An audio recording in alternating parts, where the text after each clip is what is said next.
Hello, friends. This is Spencer Love, your host of Over the Top Rope on the Win Column Sports Network. Don't forget you can head to wincolumnsports.ca for all of your previews, reviews, and breaking news from the world of wrestling, be it your major promotions or from the great province of Alberta, Canada.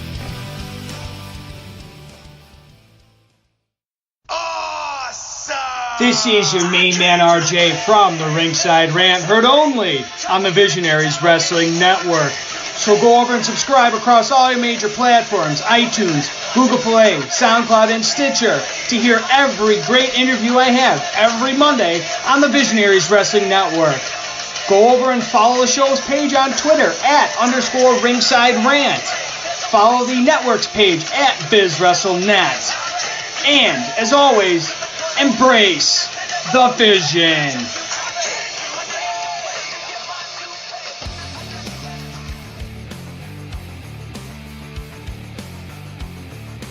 If you like podcasts and you are listening to them on Backbreaker Media, then you should listen to me, Chris Parrish, and myself, Maniah, and the Sounds of Struggle, because we are literally the most entertaining duo you'll ever come across in Western Canadian wrestling, baby. We talk about things like wrestling and other sports we like. Wrestling. But we won't talk about other sports that we don't like, because it's not that kind of podcast. Like wrestling. I mean, we like hockey. And wrestling. And we like football. And wrestling. And we also like to drink beer. While wrestling. Well, not while wrestling, but while watching wrestling. Yes. Yeah. If you want to get into a conversation with Maniac and Chris Parrish, then you need to tune into the Sounds of Struggle live on Backbreaker Media. Every Thursday. Is when we hope to drop, but sometimes Mike Malawany doesn't do his job right. Or we're too drunk to forget. Yeah, that happens too. Yeah. He can bleep out the swear word, because we weren't supposed to do that. Oh, but I'll try not to swear. I can't do it. Yeah. Let's face it, the two of us, we're real. And spectacular. And we're a little bit of all right. Yeah. Well, so strugglicious. That we are. That was kind of the key. Supposed to be strugglicious. Oh, sorry, I'm drunk. Yeah. So, if you don't want to listen to us, then no, you're stupid, because we're entertaining. And if you want to listen to us, then come listen to us on Backbreaker Media. Yeah. Later, he said. Later, bitches.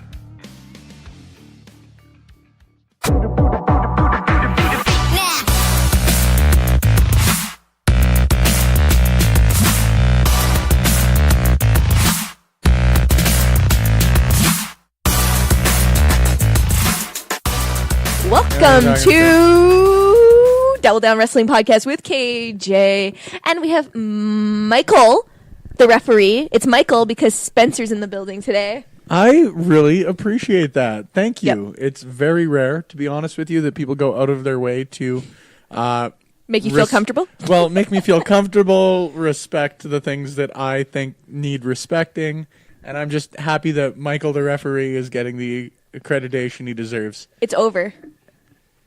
He's over. Okay. Sure. Are you over? I guess I'm the fence? Sure, I'm over the fence, under the bridge, whatever you want to call it. Over the hill? Well, I'm over the hill to Grandma's house. Folks, after this week in WWE, I think I'm a lot of things right now, but I don't think I need to deal with the legal cannabis stores these days watching this stuff, because they must be high already and sold out of all the stuff. But Canadian, yeah, most places are completely out of pre-rolls and or medicated oils. You can only find, for the most part, dried cannabis. We are not sponsored. Certain reports detail, not, Yeah, exactly. I have an anonymous source. Very anonymous. But anyway, we're here to talk women's wrestling, aren't we? Oh, yeah. Lots to talk about. Leading up to the Evolution pay-per-view this weekend. All 7 hours of it? Yeah, I don't know what's going on with that. That's like, the details are so weird with that whole weekend coming up. What's weird? It's a 2-hour pre-show. It's a 4-hour-long pay-per-view where every match is going to get an hour at this point. You know what's annoying is that they're announcing all this cool stuff for it, but like the weekend is like almost here. Yeah, I believe, if I remember correctly, as part of the pre-show, they're doing that exclusive WWE 24, and there's also supposed to be like an exclusive table for 3, if I remember correctly. Yeah. I briefly skimmed an article. And they're doing a bunch of panels. Mike and I were talking about that earlier. 3 panels on Saturday, I think I saw. The first one is a Then, Now, and Forever panel. It's got Tony, Sasha, and Trish. Second panel is a, what did I call it? Contenders panel. So it's got Charlotte, Nikki Bella, of course, got to be specific, and Shayna Nicole. Baszler. And then the third one is a Steph panel. Steph McMahon. Steph, and Steph. Yeah, that's the nice 3-person. Yeah, panel. Steph joined by Steph That and is Stephanie. former women's champion Stephanie McMahon, which, you know what? Yep. Before I start off here, actually, you know what? I'm not. This WWE. is your podcast. I'll let you get the first. No, what thoughts did you in have to here. say? Well, no, I was just I going wanna to hear say Stephanie McMahon and the WWE commentary team, they do not play that up enough as former women's champion Stephanie McMahon. You know, you're right. I would she love never to brings see. that I up. would love to see her introduced more often as WWE COO, Chief Brand Officer, and Former women's women's champion. She only won it twice, right? Once or twice? I don't Twice think more for than sure, twice. To be honest Yeah. with you, I think it may have been more, but She won it I'm not- once from Lita, I think, right? well, and then there was that whole DX feud that she was a part of, right? That she won. I don't think Like, it was a that was a DX. whole- It wasn't a DX feud. I Not a think it DX was. feud, that was part of the. It was like a Jericho the and Triple Helmsley H. faction. Either way, The McMahon Helmsley era. As Yes. Yeah, there you go. Thank you very Early much. 2000s. No, actually, when it I was late in 90s. diapers still. 99, 98. So I was definitely in diapers still. so was Mike. I'm not even gonna.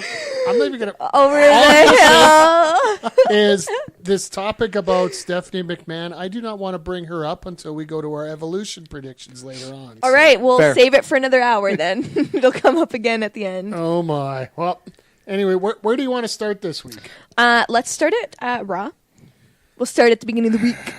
This is going to be painful, folks.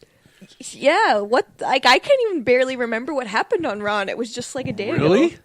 Well, the women's segments weren't exactly a focus this week on Raw, so. Well, after the opening segment of Raw, everything else was a blur. So Yep, I think it all. Sorry, you go ahead. Go ahead, Spencer. I know you want to say something. It all has about to be taken with a grain of salt, obviously, I think, and I will say this in every podcast I'm in for the rest. Our thoughts are with you, Roman Reigns. Yeah, it all has to be taken with a grain of salt, obviously, but I think that the women's segments on this, I really enjoyed the Sasha Ruby Riot match. I was going to say, yeah. always will enjoy a match involving those two women unless they both decide to, like, have a finger poke of doom level bad decision in booking. But you know what, Spencer? If they did, I think those two could come up with a great match for it. I no. Like I've said before, Ruby could have a great match with a mop. Same with Sasha. 100%. Hands And I down. thoroughly enjoyed the match. Yep. And I have thoroughly enjoyed the Ronda Rousey-Nikki Bella feud. And I don't think Nikki Bella is getting enough credit for the last month of work that she's put in since turning heel. Because she has been fantastic. And I loved the contract signing. I absolutely loved just every little nuance that she sort of put towards it. I loved the fact that as soon as Ronda gave her word that she wouldn't touch him, she did everything she could to get Ronda to punch her in the face. Push those buttons, man. Yeah, I love the delivery. I love the chemistry that her and Brie have. Obviously, being twins, you're going to naturally have that, but they play off of each other very well. I think Brie is a perfect quote-unquote sidekick for Nikki Bella. I thought it all went great. And Ronda's Ronda. I think she is... I am comfortable at this point saying she is like Kurt Angle level of gifted just coming into WWE. I didn't phrase that properly, but I think the thought came across. Same vibe. Yeah. Yep. So, okay, well, we'll just keep talking about Nikki and Ronda because they came up. The only thing I didn't like, and Mike will add on to this later, but the only thing I didn't like is that Nikki's slap was so half-assed. And that's all I could remember was from the segment. Besides that, I mean, I love the fire both of them bring. And you're right about Brie, though. Like, I mean, they've only had 10 years of working experience in the WWE together. But, I mean, I don't know. I wonder, do you think, because Brie is, for what, 99% of their time she's played sidekick to Nikki, do you ever think we'd see vice versa? No, and I think that's the right way to go with it. I mean, I don't mean this as a shot at Brie or anything like that, but like Nikki is clearly the better wrestler. She is clearly more comfortable on the mic. And I think Brie is a very good... I hate using the word sidekick. I feel like it sort of puts her under a little bit, but I think that the way she assists Nikki, I think that even like her facial expressions and her emotions and that sort of stuff through Just that adds contract. to her. Yeah, I think she adds a very valuable piece to the duo. She will always be the Kane to Nikki's Undertaker. Oh. The brothers. Oh, there's a of lot discussion to or unpack there. But no, if you think about it, I feel like they can be compared a little bit in the sense that Undertaker will always be seen as the superior talent compared to Kane. Like, Kane's always been great, but I think everybody will always see Undertaker as the Glenn number one. Jacobs has literally not one time ever in his entire career injured someone where they can consider it Glenn Jacobs. Okay, well, I was just comparing it in Not terms of one star time. power. And But the yeah, only injury no, I can and- remember yeah. happening involving Kane was the Seth Rollins sunset flip powerbomb, which I'm just going to have to say it. Like, this isn't to, like, sound like a dick or anything, Yeah. but if you hurt yourself on a sunset flip powerbomb when you're trying to take a 300-pound man through a table, it's probably not his fault that you got injured. But I'm just saying, Nikki will always be seen as the star of the duo. Same with 100%. Undertaker, he will always be seen as the star. I think as long as I don't see them both being in the WWE longer for another few years. Like, I just don't see it. They're already slowing down, and they're only in their mid-30s. Yep. So, I mean, I just really hope that they'd maybe give Brie a little bit of sunshine. Yep. Just to even if it's one match, like, whatever. But she's never been seen as that, the unsidekick. I mean, it she's never wasn't- been seen as the Batman. It wasn't Nikki who got a match with Steph at SummerSlam. Yeah, but that's not. But Nikki wasn't accompanying her to the ring. Nikki turned on her, right? Yeah. I wasn't watching Brie around Bella this time, has had a but- marquee, and this isn't saying Nikki hasn't. Yep. But Brie Bella's had a marquee match at SummerSlam against. A big name. I'm gonna get a lot of heat for this one, but like arguably the biggest name in the women's division at the time, in Stephanie McMahon, and what Well, the was biggest that, woman's name in the 2012, company. 2013, maybe even 14. I think it was 2014 because I wasn't watching yet. Yeah, I but either haven't. way. I didn't make my return to the wrestling scene yet. Producer Mike. Yeah, your Mike. thoughts? Who's Batman? Who's Robin? Who's Alfred? Who's Burton? Who's Ernie? All right. Well, I think we're going to first of all, Batman Mike's and Robin. stuttering. Stuttering. Yeah. Well, Today, Junior. Woo, woo. well, folks. First of all, Is he gonna cancel? I'm going to get this out of the way right now. We had a new segment that started up last week. He can't wait. He can't wait. We're rolling it out right away here. All right. The dumb bitch of the week. Okay. All right. Well, last week it was about a guy tweeting about Tegan Knox not being injured because she left in a Honda. Yep. Now the dumb comment of the week goes to Nikki Bella in this promo. She comes out to the ring in full gear, dying to get out there, sign this contract and go. Ronda Rousey comes out in a t-shirt, pants, jacket, not ready to go. She's just ready to talk. The first words out of Nikki's mouth are, "So Ronda, you look like you're coming to fight." Who the hell is in the ring gear? Seriously. I'm dying that was the one thing Mike took away from all of women's wrestling this week was Well, just that one little comment. As soon as that came out, it's like, It's like, wait, this what? is like, what are you talking about, you...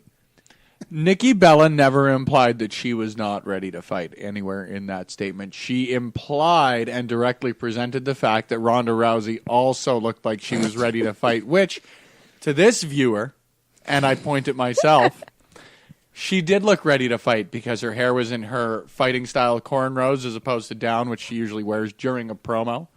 And she looked badass, for lack of a better second Ronda way to always put it. looks always looks scary. badass. So she always looks ready to fight. Look, if you ran into Ronda Rousey at a Dunkin' Donuts, you would But who- probably say, man, Man, you she look ready to ready to fight. But seriously, Even my donuts. who looks the most prepared to fight in that situation? Somebody in street clothes or somebody in their wrestling gear? Look, I'm going to be quite honest with you, man. To I'm me, just if done. I was to see someone, like, just to throw a comparable out there, if Braun Strowman was to walk up to me in street clothes versus me walking up to someone in wrestling ring gear, I would still say Braun Strowman looks more ready to fight than me. I'm just dying No, that was It the is one about thing the that bugged context in Mike. which the clothes are worn. There's a difference between being prepared to fight and looking ready to fight. And that Oh, now we're getting into too semantics grammar. here. But I'm Grammar.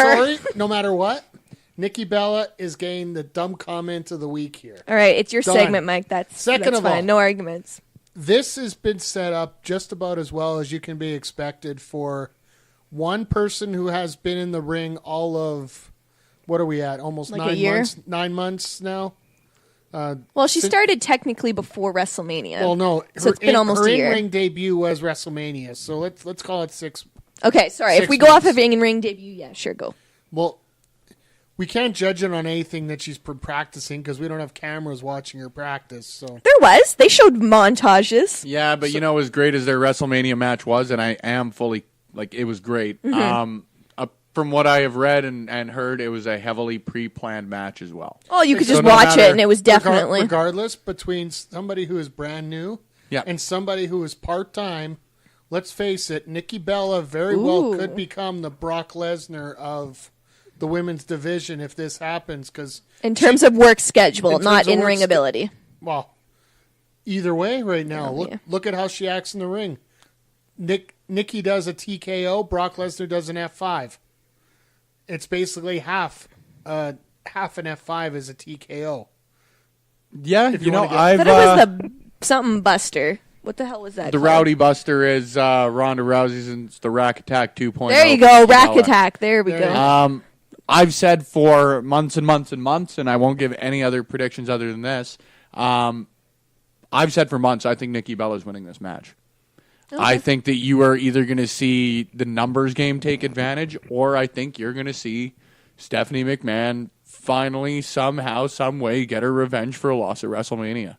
Save it for predictions, Spencer. No. Relax. I think, Hold you know your what? horses. Hold your horses. I am They're going pulling ahead, away. I am going ahead and giving the listeners of Double Down an exclusive preview into what you can expect to hear at Beercade Oh, God. this Sunday, as Hayden and I are doing the Quiet and Responsible Tour 2018, starting at Beercade this Sunday prior to Evolution. Oh, shit. Quite responsible. All right, But carrying that's what on. it's officially titled, the Quiet and Responsible Tour, Mike. All right, there you Carrying go. on. We'll give predictions later. My girl, she finally returned to the ring after weeks of being out with a concussion. And if you want to put her in the ring with somebody and want to make sure she has a safe match to start, Ruby freaking Riot. exactly. You know what? I really hope one day that I see those two girls in a title match at one of the big 4 pay-per-views. I really, really hope so, because I think if you give them a solid 15, not just on Raw because they've proven in the past, but I think those two, like, god damn, they're just such good wrestlers. It just makes me happy. I was just really glad to see Sasha back. Yeah, I mean, it just built to the tag match at Evolution. That's really all I got to say. I mean, nothing too crazy out of the segment. What are you going to say? It built to the tag match at Evolution that we've watched on every pay-per-view since Ruby Riott and the Every Riott Raw. Squad debuted. Every Raw. Every Raw, every pay-per-view, everything. Yeah. I think that I'm very happy on one hand that these 6 women have not just been put in the Battle Royal and I'm firmly on the side that, like, I am one of the rare few who loves me a Battle Royal. But I still think that if you had put them in the Battle Royal, it would have done all 6 of those women a disservice for the great work they've done over this year. Oh, yeah. But I also think that putting them in literally what amounts to a throwaway tag match is ridiculous. Especially to me, even more than a SummerSlam match, because I know I've said this about pretty well every pay-per-view that this match could have happened for the last 2 years. Even more than a SummerSlam match in front of the Barclays Center, I think that Evolution would have been the perfect place to pull the trigger on Sasha Bailey. Oh, yeah. I think if you were really going to try and sell, especially now that you've got Ronda, Nikki as your main event, and I still think that is going to main event Evolution. Probably. I think that would have given your quote-unquote smarks their wrestling match that they would have been leaving satisfied with. You know what I mean? This would have been their Styles Nakamura at WrestleMania to make up for the fact that you were getting Lesnar Reigns in the main event. Wow, That's a very good comparison. Yeah, I was going to say, that was very you. not top-notch, I Spencer. appreciate it. I just think that this would have been, unless they're planning on having Sasha Bailey headline a major pay-per-view, which I still think is completely in the conversation if they're to take the time and build it correctly, that match can still sell out a Barclays Center or a Survivor Series or something as a quote-unquote main event. Yeah. This would have been the perfect opportunity to pull the trigger. And the only thing that I can think about, so they had Sasha and Bailey teased since basically Elimination Chamber when Sasha kicked Bailey off the pod, right? Mm-hmm. And then the next night, Bailey jumped down from the tag, whatever. And that was in, oh my God, when was February? February, yeah. Yeah, so Elimination Chamber was in February. They literally built and built and built and built until what? Like SummerSlam, basically. Yep. Sasha Bailey, and all of a sudden, they literally just put the brakes on it. Just, all is cured. The only way that I can think of that happening is if they actually do announce those stupid freaking tag team titles I keep ranting about. Because, why? Why would you just put the brakes all of a sudden? Literally just, they were fine. All of a sudden, they're fine. And I'm like, hey, really? Really? So I don't know, but it would have been great, especially since the women's evolution may not have started with Sasha and Bailey, but in terms of in-ring competition and that standard, it definitely started with the 4 Horsewomen in NXT. Yeah, no matter sure, the level, so no matter the level you view it at, and then I've got a question to pose to the floor. Mm-hmm. No matter the level that you view it at, you can't mention the women's evolution or revolution or whatever you want to call it. You can't bring it up without mentioning Sasha Bailey at Brooklyn in some capacity, regardless of you saying, "Oh, this is one of the best matches," or for me, I think it's a turning point. 100%, it's one of those fundamental. If you're to look at a timeline in a museum of the women's evolution, Sasha Bailey at Brooklyn, I think, would be on there. Now, the question I pose to the floor is, if you were to see a Sasha Bailey feud at this point, which one would you want to turn and why? Well, I think the obvious is that everybody, nostalgia-wise, wants Sasha to be the legit boss Sasha Banks that everybody remembers from NXT.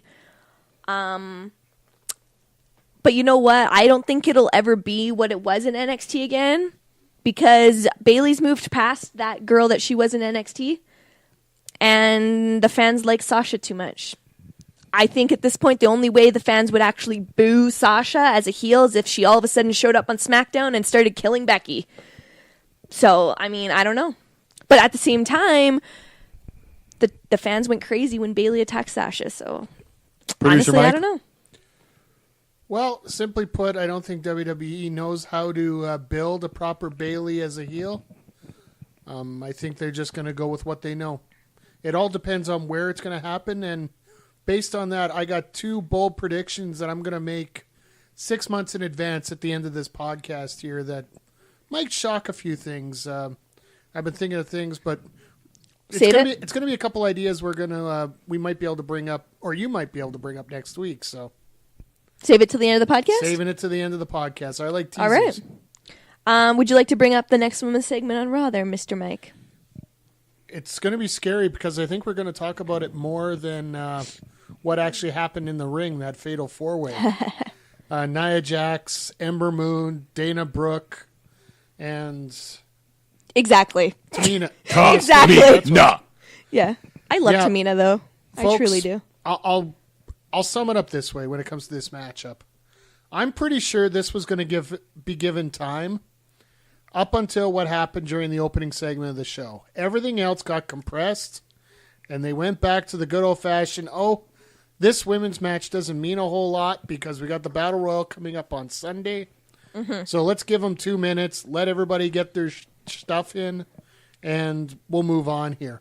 Because the other thing that annoyed me about this show and we could talk about it now because it involves some of the people in this match.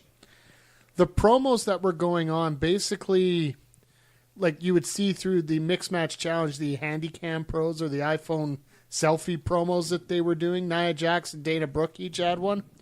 Very cookie cutter type, talking about how we're making history at this show by being in a battle royal. Don't give me that crap. Tell me you want that title shot. Nobody mentioned that. I hate that. Nobody mentioned in the promo that the winner gets a title shot. You know, that And that really, drives me at the freaking wall. it really pisses me off. I agree. Championship opportunity. The only person or only woman so far that has mentioned it is Naomi. I think, well, has Ember? I think Naomi for sure has, because she's done, like, on Twitter and, like, an actual promo about it, I think. But the Twitter promos, I'm talking about on the show, because on the show,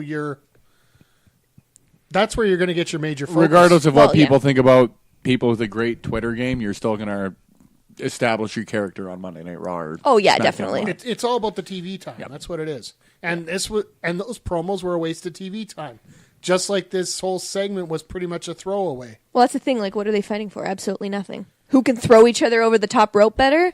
Well, you're only going to be doing that on Sunday, so why the hell are you doing it right now? Over the top rope. Cheap plug. Presented on the Income Sports Network. Oh, the hockey game's on. I think Ember Moon winning is solid, firm evidence that she's not winning the Battle Royal, which to me is evidence that this Battle Royal is going to be stupid.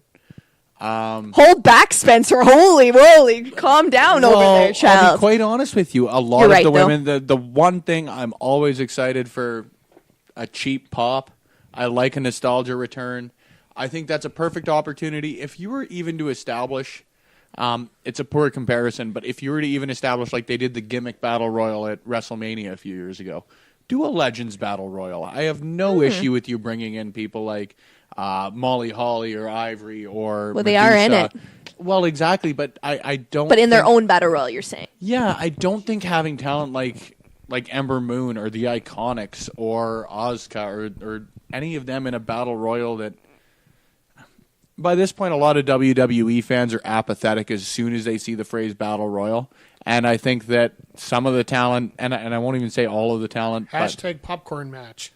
I hate battle royals. I I'm completely sorry. agree, Mike. And I completely realize that I'm in the minority when I enjoy a Battle Royal. And I'm still sitting here and thinking that this is a bit of a, not a disservice, but to me, I would have loved to have watched Ember Moon in a singles match. I would have loved to have watched.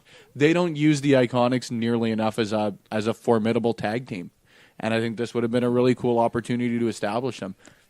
Lately, they have been because of Asuka and Naomi, which I think, I mentioned earlier this afternoon. I was like, I really like how well Naomi and Asuka have worked well, as a team together.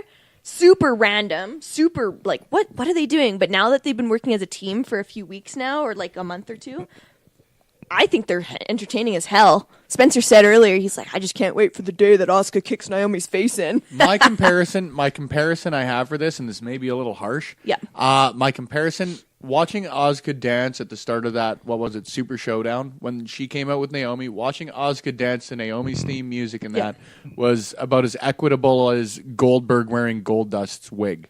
I think Asuka, for me, there are a lot of fans who will appreciate the comedy side of Asuka. I think A lot more people appreciate a it lot than she more works. people. Yep.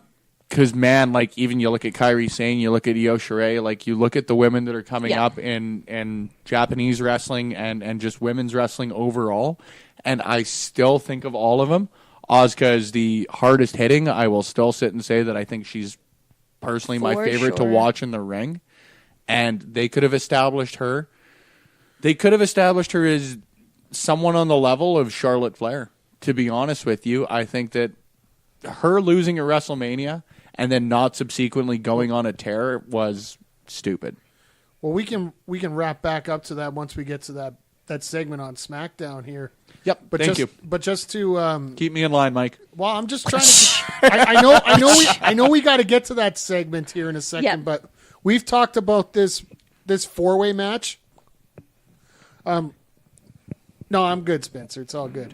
No, I know. What? I've still got some left. I was just. I'm preparing confused. What's myself. going on? Anywho. I'm asking producer Mike if he wants a beer. Oh, Also- I'm like, wait, what's happening? What's I'm being also conspired testing out behind my producer back? Mike as a new nickname. So we're Producer going to go with that for the Hell yeah. No Michael, though? It's producer Mike, not no, producer Michael. Mike's casual. Producers are casual. I just Referees wanna have to be formal and set. When I think of a referee, I think of Red Shoes, and Red Shoes has his shit together. Oh, okay. Unfortunately, Michael over there. Unfortunately, the name referee's sticking with me, and I think I told think we you all have to explained keep that. it. But I also have a quick story to share because we're just talking about it real quick. Give me 20 seconds. In one of my matches this weekend, my mother was watching this match, and she asks me after, "Is that Mike the ref that was in the ring?" And she says, "I've never met him. He looks like a nice fellow." And I said, "Mom, that is not Mike the ref. That is just a ref. Mike the ref's not a ref." And I had to go and explain the whole backstory. So anyways, that's just my funny story of the moment right now. That's gonna come up on a future story of Tales from the Ref on ProWrestlingPost.com. Speaking of Kayla's family, I'm pretty Hi. sure your grandmother added me on Facebook. My grandmother. Anyway, Wait, why? She's Okay, never you know even what? seen me wrestle. This is something we could talk about after. How does she know you? That's a great Oh question. my God. Did you go to church with her? Folks, we're moving on here. Often. That is so random. Any other thoughts on Raw here? Because I think we're pretty much. You know what? All I have to do is agree with Spencer since we were. Oh God, that is my grandmother. What the? Decline. this Do is not what- add her. Anywho, Anyway. no, I have to agree with Spencer in terms of Ember Moon. We'll get to those predictions later, but it is a little disappointing in the sense that, yeah, because Ember won on Raw, she probably won't be winning on Sunday. In all reality, I would love for Ember to get a little bit of a push, and the fact that this Battle Royal, they're actually fighting for something for once. And that's the only reason, usually I hate Battle Royals, because about 90% of the time, they're not fighting for anything. Sunday, they're actually fighting for a title shot, so I don't hate it as much. Championship opportunity. Yeah, sorry, championship opportunity. But regardless, yeah, I mean, we'll get to it later, but sorry, Ember, I love you. I just think because I don't consider this one a prediction, because Yeah. I don't think she's going to win, how much, even if she was to lose it, I think of it very similar to Ruby and Charlotte Flair. How much would a feud with Ronda Rousey do for Ember Moon right now?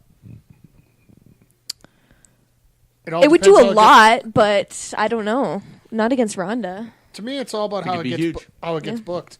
Yeah, there you go. I think it's easy. I think it's as easy as you've established Ember Moon as someone who wants to go out and be the best, the war goddess. Go after the that best, for yeah. me. Yeah, that for me is enough. I don't think there are enough feuds built in WWE, women or men, that are simply built on being the best. I think that's a lot of the reason that a lot of championships are. Say what you will about the Universal Championship. Roman Reigns chasing it against Brock Lesnar purely for the reason that he wanted to be the best Yeah. did a lot for me. And I think Yeah. that there's not enough of that for the IC title, for the US title, for the women's title on either brand. I think that that's why Becky and Charlotte, just to try and segue us a little bit here, has worked so well is the fact that, yes, there is a lot of underlying layers to it. At the end of the day, this is all happening because Becky Lynch wanted to be the champion. There And you I think go. that's why the championship on SmackDown has just so much value to it. And I think Ronda's- definitely. I think that Evolution, this feud right now, is the first time in a while that the Raw Women's Championship has really had that, to be honest. Yeah, I feel like you're correct. I don't think it's had the same feeling. Well, now that Ronda has it, it's a little different. But I don't think it's had that feeling since 2016 when Sasha won it. Charlotte. The first time Sasha won it, though. After, and then even, I'd even guess, say with that False Count Anywhere match, I think that Yeah. was incredible. Well, and as much flack as the swappies they had with that title, 6 times they swapped that title.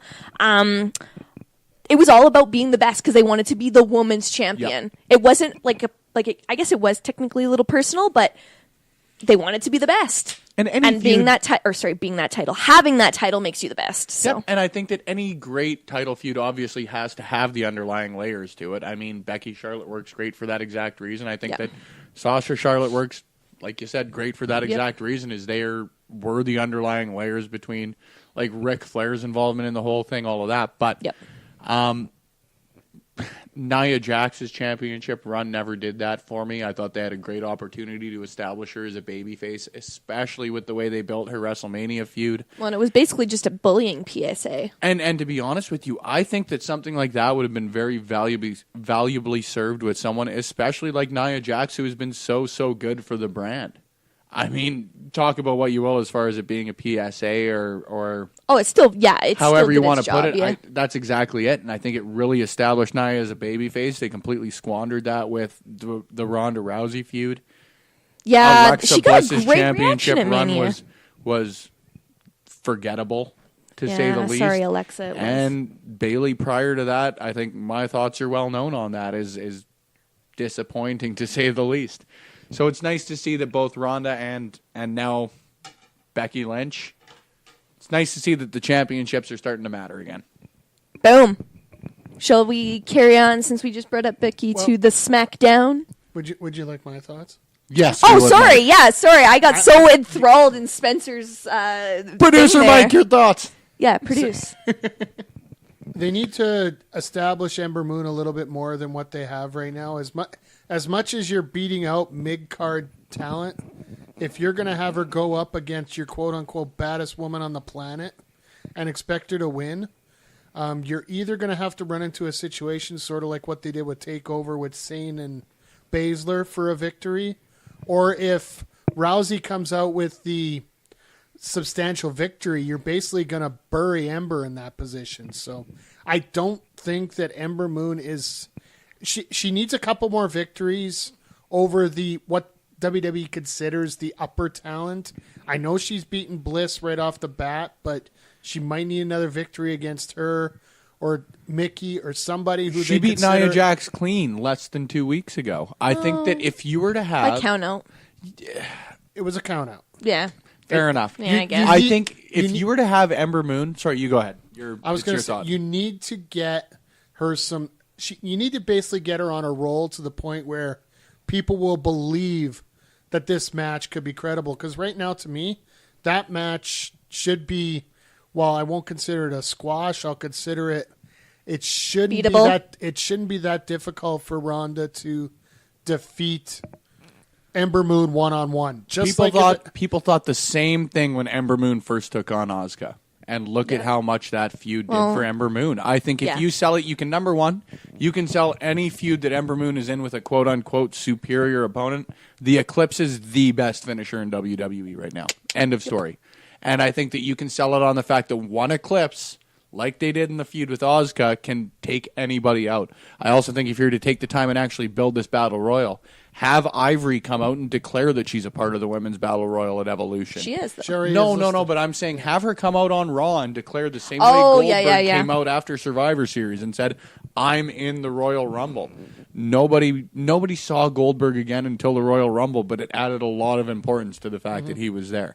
I think if you were to even take the time and establish that, or like I say, Molly Holly or Michelle McCool or any of the other names that are in there, I think you can use something like that to build Ember Moon. I think if you were to have her win a Battle Royal that meant so much to these legends, former women's champions, names like Asuka, names like, I keep bringing up the Iconics because the numbers game, I think they're going to be the finalists in this.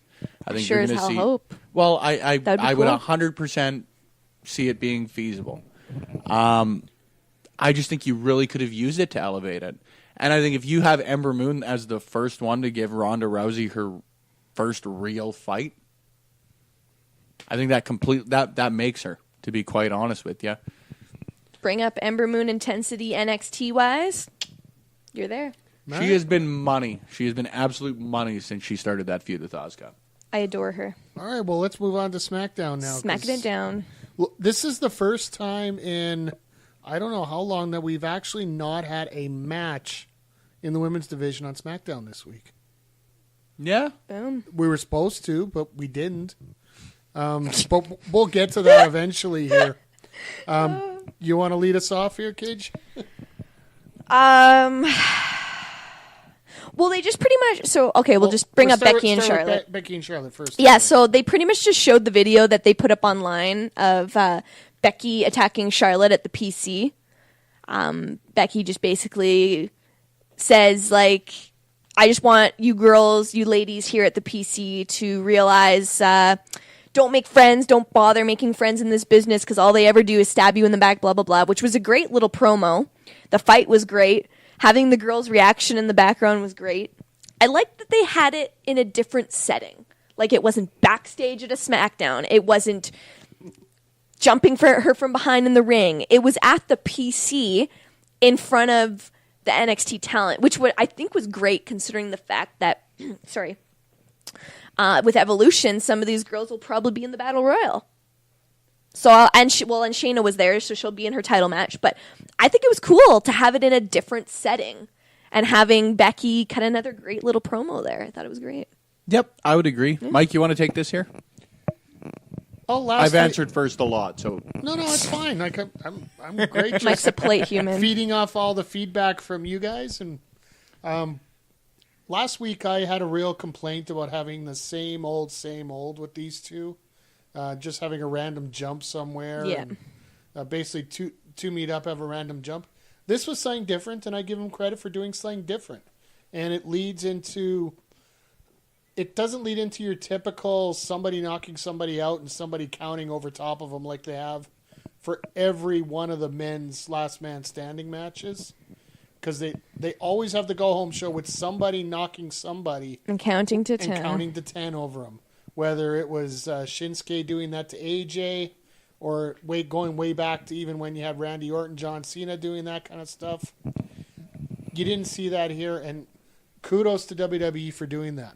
My only beef is when you probably have one of the best last woman standing matches on NXT just prior to calling this match a last woman standing match between Nikki Cross and who was it? Asuka. And Asuka. No, on yeah, it was it Asuka? Yeah, because Asuka was champ. 100% was Asuka. That was Asuka a was champ, championship match. Yeah. That was where they did the suplex off the top. Yeah, and it was a double ladder. 10. No, wasn't it the? From what I know, that's been Mike, the only one who's been. Yeah, they had one just recently, just prior to calling this one. What? Nikki Cross was involved in it, so. They did one that Nikki's was last match I remember was Bianca Belair. No, they it was just prior to that. They did do one just recently. Either way. No, that was the only one that they've done. No, because this has been a big complaint that's been coming up online. But anyway. It was Nikki and Asuka. We'll Google later. The Google machine. I'll be doing it while you guys are talking James. here. As far as I'm concerned, they should not be calling this the first last women standing match regardless. Because the ones in NXT were absolutely knockout, drag out. And you want to bring up NXT in your other talk. I know WWE has a bunch of revisionist history, but seriously, get your stuff together, WWE. Well, that's the thing that really makes me question is that when Sasha Charlotte had their Iron Woman match, they didn't refer to that one as the first ever because Sasha Bayley in NXT was the first one ever. So it may be the first on the main roster, but why are they considering it the first ever? Like, that's really confusing to me. Yeah, I don't know. That's weird. Inconsistencies, man. Spencer? Lots of thoughts on this because... For the record, hold on. For the record, I hate the fact that you two are right because this was I knew we were right. But Thank you. But yes, I don't know what he was arguing. Thank you. Shut up. Producer Anyway, Mike. continue. Number one, this is the best feud in wrestling right now. Period. End of story. Charlotte Becky, unbelievable. I have to say, so the Performance Center, the one thing that I really wanted to point out first and foremost, the four things I was most impressed with were the three of the horsewomen?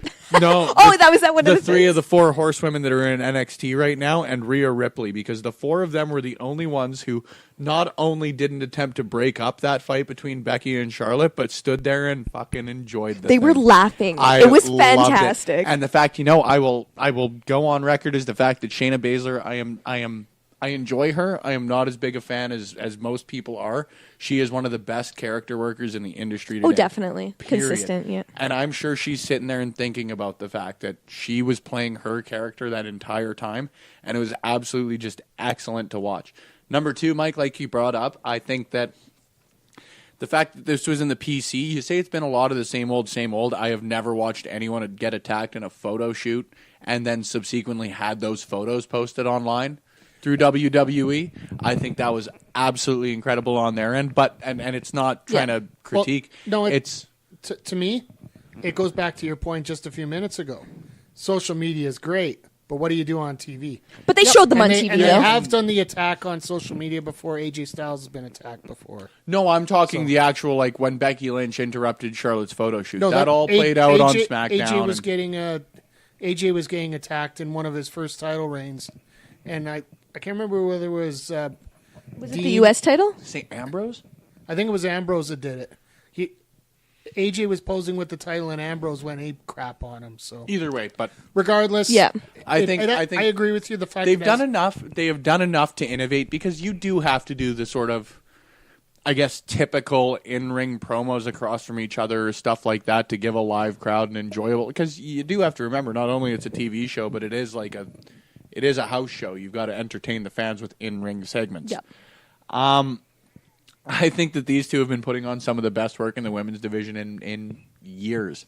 To go back to the Performance Center, as soon as I saw the tweet that WWE sent out about it, I got so very excited for SmackDown, and it is so rare to me, even as a guy who watches wrestling regularly, unless I know a debut's happening or sort of those existential circumstances, I'm not really excited for like an announced in-ring segment.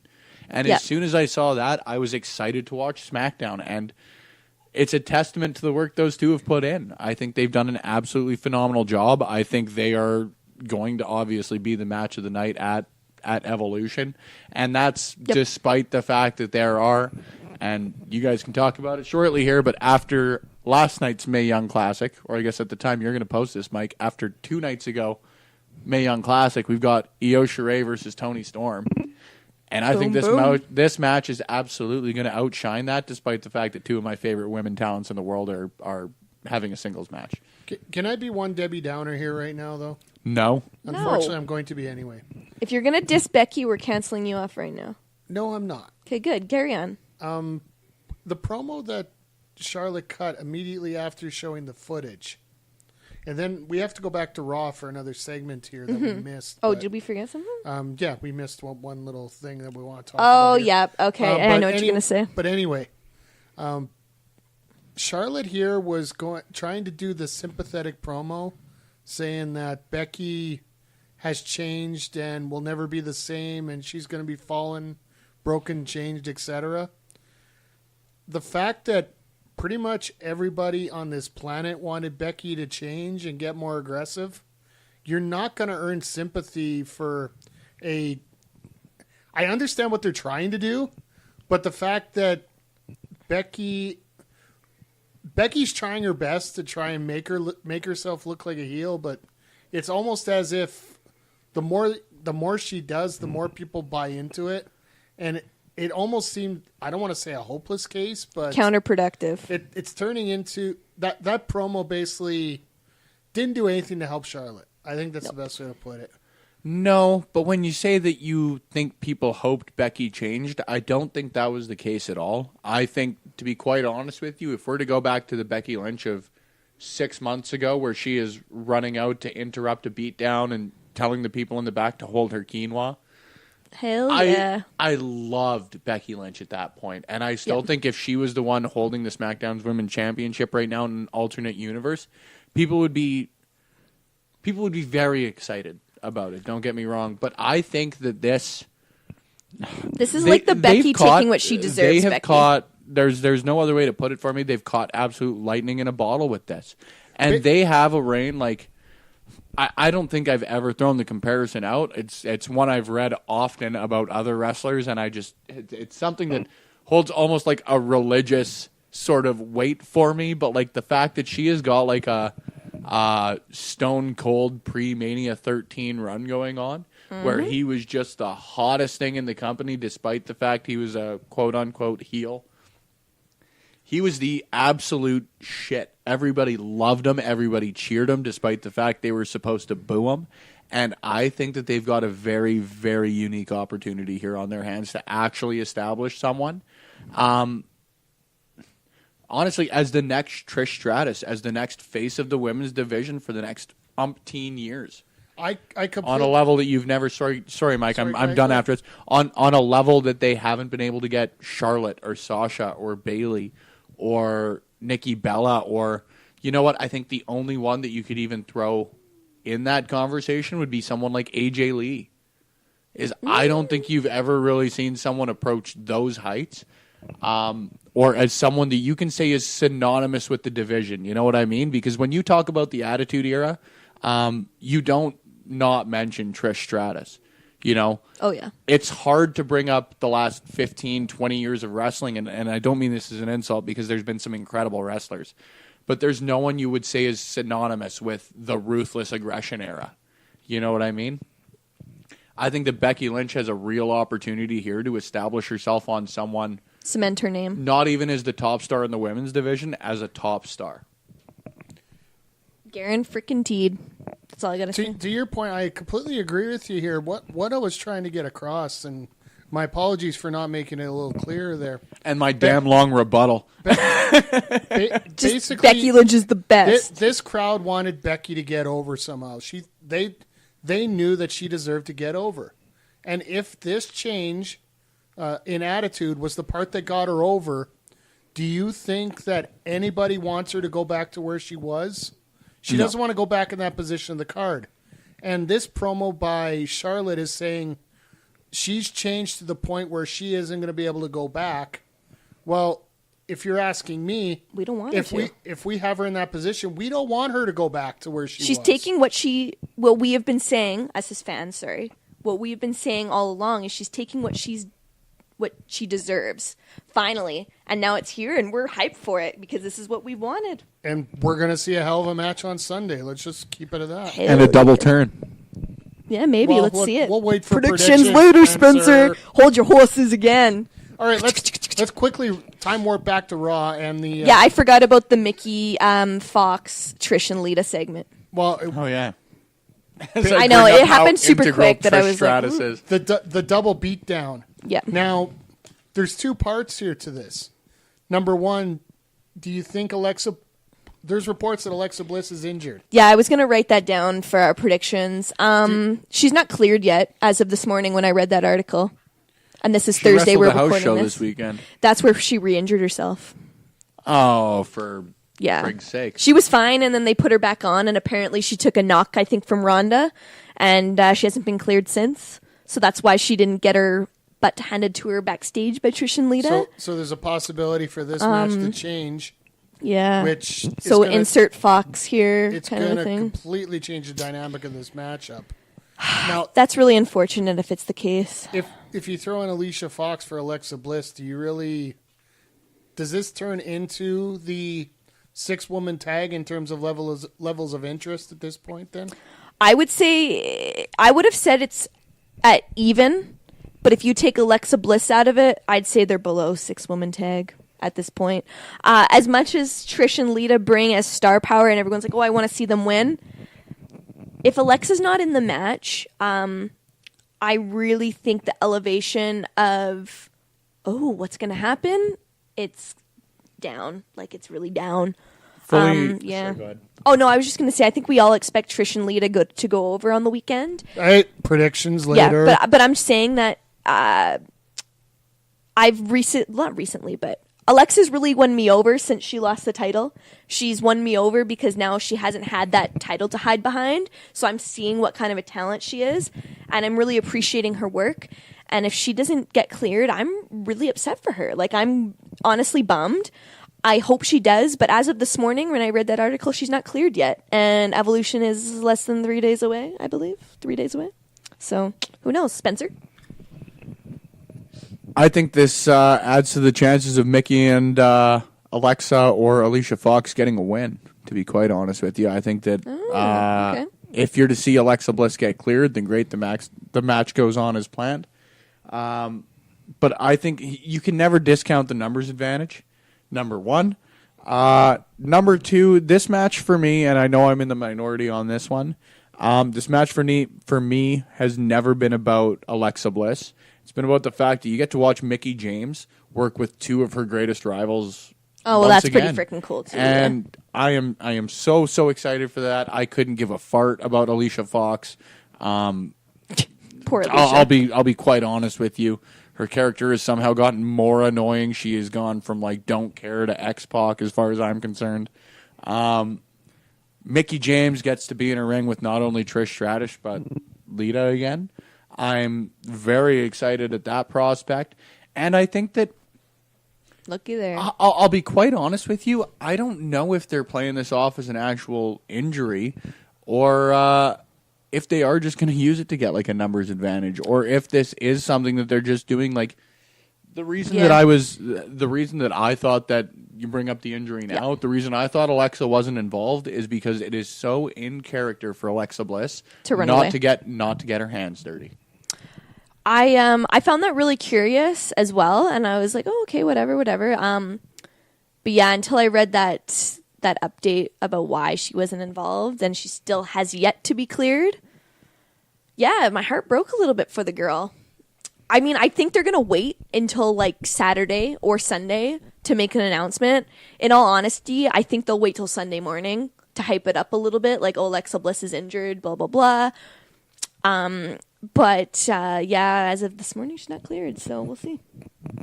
I don't think they're announced to the last second because I think they're going to hope that they don't have to announce it. That's the biggest thing about Yeah, that. that's what I'm Run saying an is that they're injury gonna Yeah. wait till Saturday night, test her again, and see how it goes. I think shoot-wise, they want Alexa Bliss in that ring because Star power. You got all the internet trolls that want Alexa and Trish in the same ring.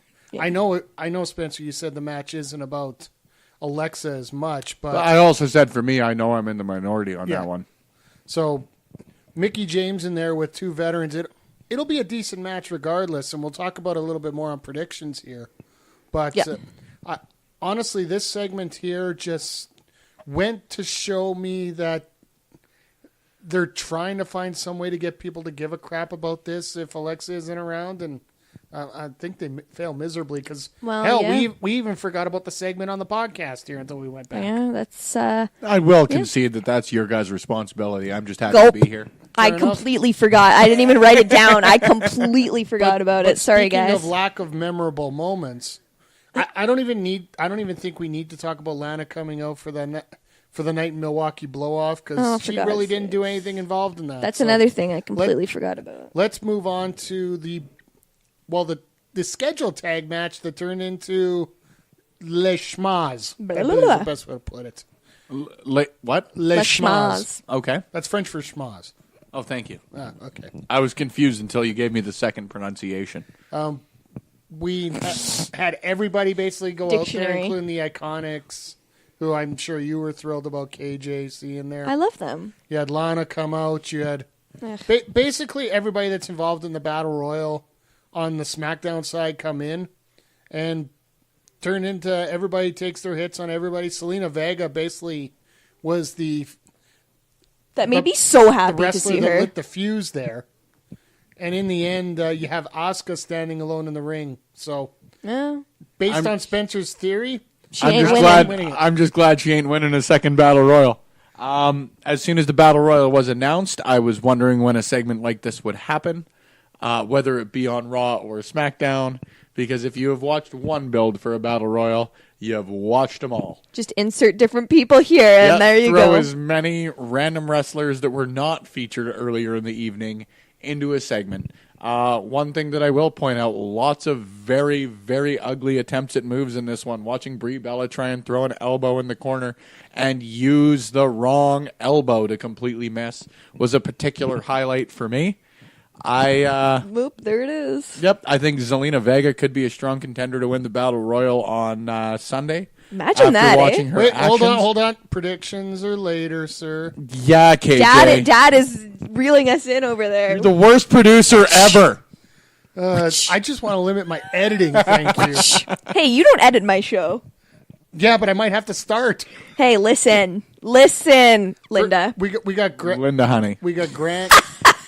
We got grandmothers coming up. We got beer being open. Yeah, this. We is all didn't over mention the my place. grandma's name though. My grandma. So then you have Shane McMahon coming out trying to plug the show. Oh, Shane McMahon. Oh, we'll leave that at that. Yeah, that's Here about it. comes the We'll just money. leave that there. Shall we? So thoughts on SmackDown and Raw as a whole this week? I don't think there's Meh. a whole lot to write home about, to be honest. Meh. On the women's wrestling side, because Yeah. it's a very different grade if we're talking about overall. Yeah, Meh. we'll talk about that later on here. Yep, I think Raw was definitely the winner for me. Oh, really? Okay. Yep, I think Raw featured a better match. Raw had Well, a that's match. true. Raw had a match, Raw so they win featured a better match, automatically. and Raw Default. featured what I will put over as the women's segment of the week in the Bella Rousey contract signing. I'll give you that. Well, All right. basically, with as low standards as we ended up having this week, I'd totally give that to you. You know what? I think it was. I think the only other real, and this isn't to say the other ones were bad, but I think the only other real comparable for me was Sasha Ruby, and I think if it was my first time watching that match, then 100% is a winner. It's simply just not. Mm-hmm.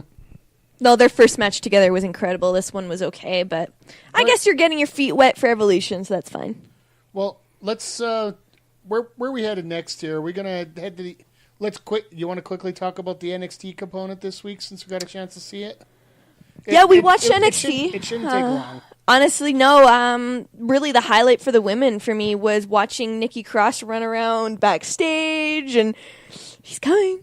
He's coming. She's such a highlight for me. Like, she's so good. Without having to be in the ring for a match, she can be as entertaining as any wrestler in the ring. She's great. That's all I gotta say. But Mia Yim had her debut against Aaliyah. Yeah, I mean, it was great to see Mia, I don't want to say finally make her debut because they just announced it a week ago that she was signed. I mean, Mia's clearly the superior wrestler. She looked like she fit. Yeah, That's I simply mean, put. all I gotta say is that Aaliyah's been on NXT for ever now. I really just don't see her getting to that next level. Will she ever be main roster ready? I don't know. She could be that Tyler Breeze component right now for the women's division in many. So she'll be in NXT for another 5 years then, is what Something you're like saying. that, yeah. Okay. Well, I mean, that's fine then. She just has to lose to every single person that gets signed in the next 5 years, and then she'll be good to go. Because that seems what she's doing. That's her storyline now, right? Are you talking about parental championship contender Aaliyah? Yep. Oh, perfect. No, KJ, I'm completely on your side. I think she is right where she's going to be as the parental NXT enhancement talent. You even want to talk about Tyler Breeze? Tyler Breeze is the only man to Love him. wrestle Jushin Thunder Liger under the WWE banner. The guy had a very, very entertaining run on the main roster. The guy was one of the most dangerous guys while he was in his run in NXT. And I would never sit and say that Tyler Breeze was a jobber on the black and yellow brand. No, I love wanna- Tyler Breeze. I don't want to No. consider him a jobber. It's more the Longevity. Anybody that came into the company, their first match on TV was typically against Tyler Breeze because he was the standard bearer. He'll make you look good. He was their Dolph Ziggler. Yeah, Essentially, yeah. I would never say that Aaliyah No, is anyone's Dolph no, Ziggler in the no. sense that Not yet. Aaliyah does not have the championship accolades to back that up. Tyler Breeze, I'll be quite honest, I can't remember. I don't think he was an NXT champion. I can certainly tell you he was in a ton of NXT championship matches. What I will say is Aaliyah's being put in a position right now similar to what those two have been put in. Whether she improves and delivers, that's still to be seen. Well, and right now that's- she yeah. hasn't shown it. That's the thing. She's had, a lot of NXT TV matches, and she's been in front of NXT crowds for a long time now. A few years she's been on TV. The crowd still doesn't give a crap about her. That says a lot right there. She is the female Fabian Aichner. There you go. All right. There you go.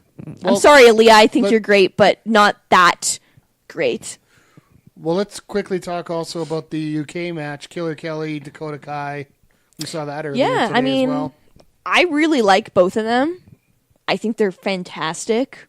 Killer Kelly won me over in Mae Young, so to see her on the UK, damn, I'm happy. They put on an okay match. Could have probably been better, but it was okay. I enjoyed It was a it. decent match, horrible finish. Yeah, the finish made me cringe so hard, and Mike made me watch it twice. Yeah, well, essentially Dakota Kai does a code red into a reverse Backstabber almost, yeah. into an inverted backstabber, and it looked like Kelly didn't get the full rotation going up and over, so Break your freaking noggin. yeah, pretty much. It was an ugly finish, but you know Still what? looked okay. It's NXT. You're going to get a few of those here and there. So, Still love you guys. You're still great. well, all right. Let's get past all that. I think we're now up to the good Skim stuff. Skim it over. Mae Young Classic, right? Yep. So Mae Young, It's the semifinals. yeah, and only two matches this week, so they got time. I couldn't have been happier. You could have been happier because you said one thing right off the bat about this show in terms of the match order. I was a little annoyed that Tony and Miko were not main event. Why did they not go on second? There was only 2 matches, but why did they not go on last? That is my question. That is the main event. Lost I the get coin it, flip. but yeah, I guess so. That must I have have been no it. other way to put it. I think all 4 women who wrestled last night, they wrestled last night. I think that all 4 of them were deserving. I think there would have been a lot of people, myself included, who would have been very, very surprised if Rhea Ripley and Io Shirai didn't main event. I don't know. Tony and Miko were clearly superior match. I think Rhea Ripley is the MVP of this year. We'll get there. We will get there. We'll Trust get there me. when we talk about the match. Yeah. Myself personally, I just got this weird feeling, and I know we've been talking about it through the previous matches of hers. Io Shirai is getting pushed a lot harder than anybody else on this card. In many respects, she is deserving of it. Oh, yeah, yeah. But she's always main evented every show that she's been on in this tournament. Was that her condition to be in the tournament? Hey, Trips, I got to be main event of every show I'm on. And Tony Storm was usually somewhere in the middle of the show, third match in. She would never lead off a show, and she'd never main event one. So, yeah, are you trying to undersell someone, or are you trying to temper expectations? Because I know there's a lot of people who came into this tournament that expected Tony Storm to just destroy. Yeah, to come away with a lot easier wins than she has so far. And granted, she has won, but I also build that redemption storyline. Well, and Io Shirai, you know what? You talk about she is a women's wrestling legend in Japan already, and she's what, 29? 30? Io? Yeah, she's like 30, I think. She's very, very young as far as even their standards go. I mean, you talk about a legend in women's wrestling there, and you're talking about someone like Miko Satomura, who's sitting at not old, but at the age of 37, you are at sort of the typical age to be putting more people over than you are to be winning. I think that you're bringing someone over who's already a Japanese wrestling legend who's going to draw you. Like, you look at the business side of it, like, she draws a lot more people from Japan, who's got a much larger population than New Zealand. Io is 28, Australia. So you were correct. Thank She's you very 28. much. So, I had to Google it. No worries. So I think the that producer ain't dealing with that. So I just have to get the ages right. that's your job, producer Mike. no, KJ's proved me wrong on more than one occasion. Yeah, so I'm really just good letting with her deal the ages. You know? Anyway, I understand your idea that she is the money maker in terms of bringing eyes onto the product, which is a very valid point. Io the draw charade. Well, I guess that's one way we can call it. But Well, there you go. Let's get to the first match here where we had Tony and Miko then. KJ. Oh, guys. I was very happy. I actually cried. I teared up at the end of the match. I cried a little bit. I think I see KJ going for a cigarette right now. So What? Oh, I'm just holding my pen like that. My lungs can't handle that shit. You know I have to wrestle this weekend, right? I never knew you wrestled anymore. No. What? Yeah, KJ retired. I'm sorry, guys. Sorry to inform you. KJ's dead. Anyway, KJ's dead. Let's get back onto the match. Yeah, I haven't teared up for a match in a really long time. I teared up for this match at the end of the match when Tony won and all of that shenanigans. The finish was great. Like, you got, 8 false finishes, like, right there. Like, maybe 8 is pressing. But there was a lot of falsies at the end of that match. Hard hitting. It was just great. It makes me happy, guys. That's all I gotta say. The match made me happy. Should have been the main event. But Rhea and Io was still great. But yeah, I liked it. It made me happy. Tony's going to the finals. Spencer, take it away. They did the wrestle. They did the wrestle very well. My one complaint, and we were talking about this prior to recording here, my one complaint is I think that WWE has a severe lack of just devastating finishers. I think the only move you can look at in the last 10 years, for example, that you could look at on a level of, say, Hogan's leg drop or the Macho Man Randy Savage elbow drop or a quote like a finisher. The only one you can look at is the Dirty Deeds. Nobody kicks out of the Dirty Deeds. And the day that somebody kicks out of the Dirty Deeds, I am going to be very surprised. To relate that to this, I am very, very upset. Not upset, but I think that having Miko Satomura kick out of the Storm Zero was just silly, to be quite honest with you. I think that, yeah, obviously Satomura is a legend. You have to give her more than your best to put her away. But I think if you've got the opportunity to establish something as a, I guess for lack of a better way, as a devastating finisher, and you've got that opportunity with someone who's already as over as Toni Storm, as young as Toni Storm, and to have her get put over by someone who is on a level of Miko Satomura, I think that you could have taken this opportunity to establish the Storm Zero as not only a finishing move, but the finishing move in the women's division across WWE. You could have established it like you've established the Eclipse to this point.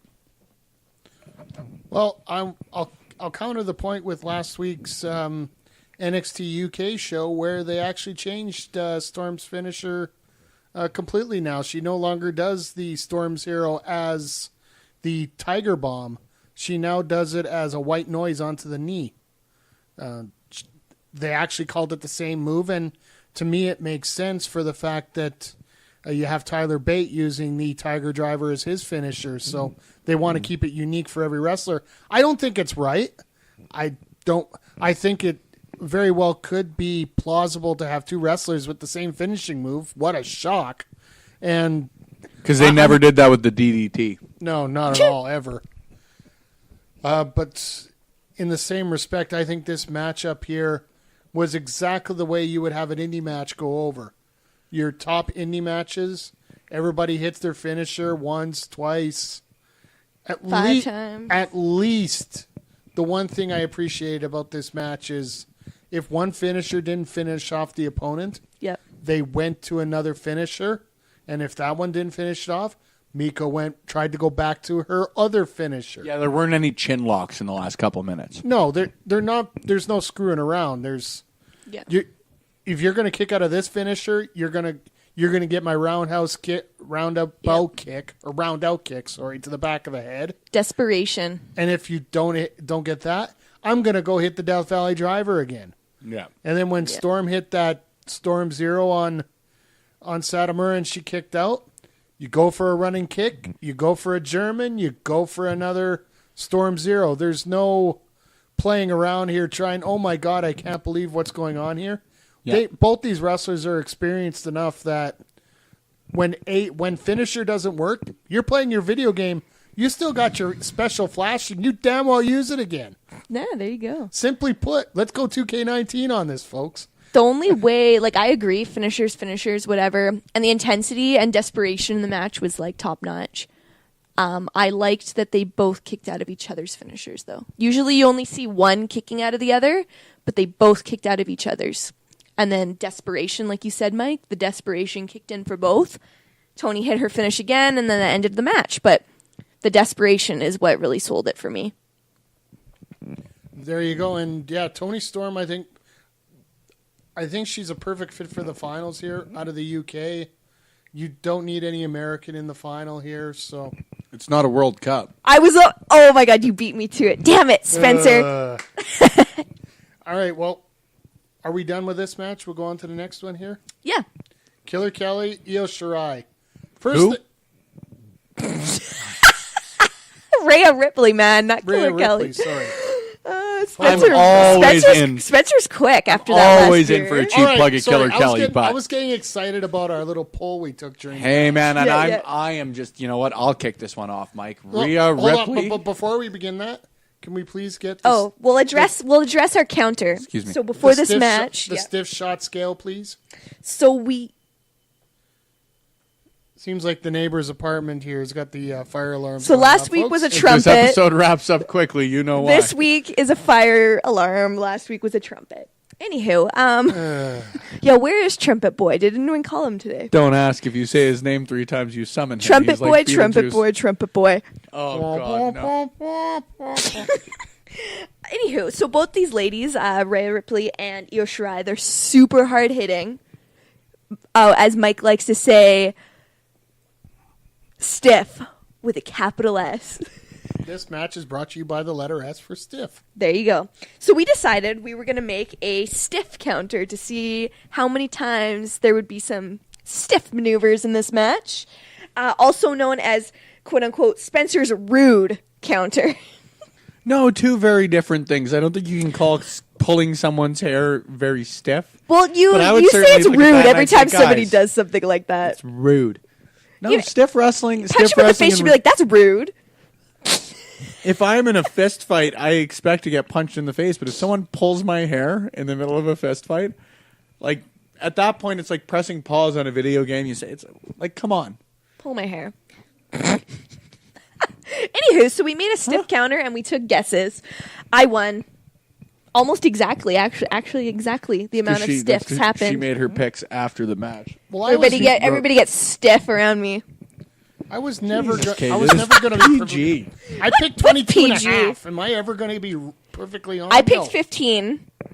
Spencer picked 20. I was correct. So I just want to point that out. Anyway, Spencer, would you like to put somebody over by the name of MVP? I mean, Rhea Ripley. I'll always put Montel Vontavious Porter over.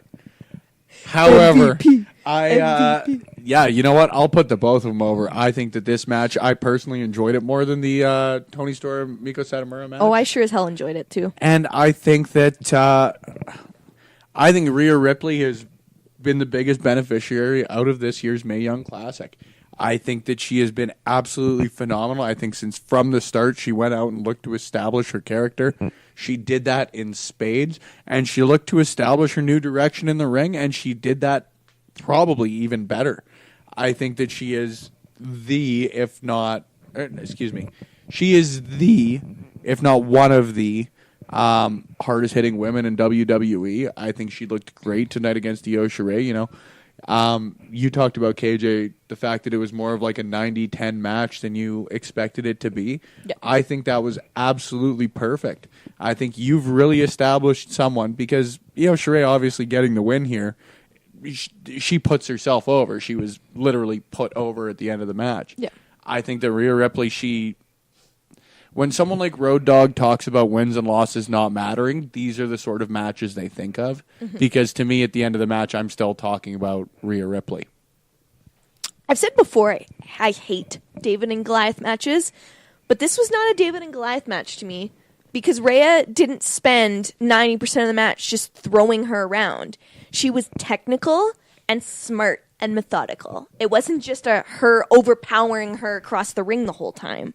So it was entertaining to me. I liked it. Michael. To me, this match went about the best way that you could expect. Rhea's selling. There was one spot there where she got kicked upside the head, and the glazed look on her face as she was going down and outside of the ring. My God, did that look good. It looked like she was completely out of it. She's good. It was almost cartoonesque, I think is the best way to put it.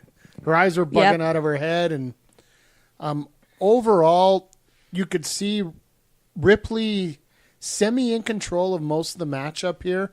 Like, it was a lot closer than like, you're not going to have a squash match per se. No. But this match here looked like Ripley was never really out of control of this matchup. She was always in control right up until the end when you had the comeback. Yeah. And then had the finish. And for the record, she missed the moonsault, but thank God the camera work was up to par, up to Backbreaker Media standards, of course. Mm-hmm. And check out Backbreaker VOD, of course.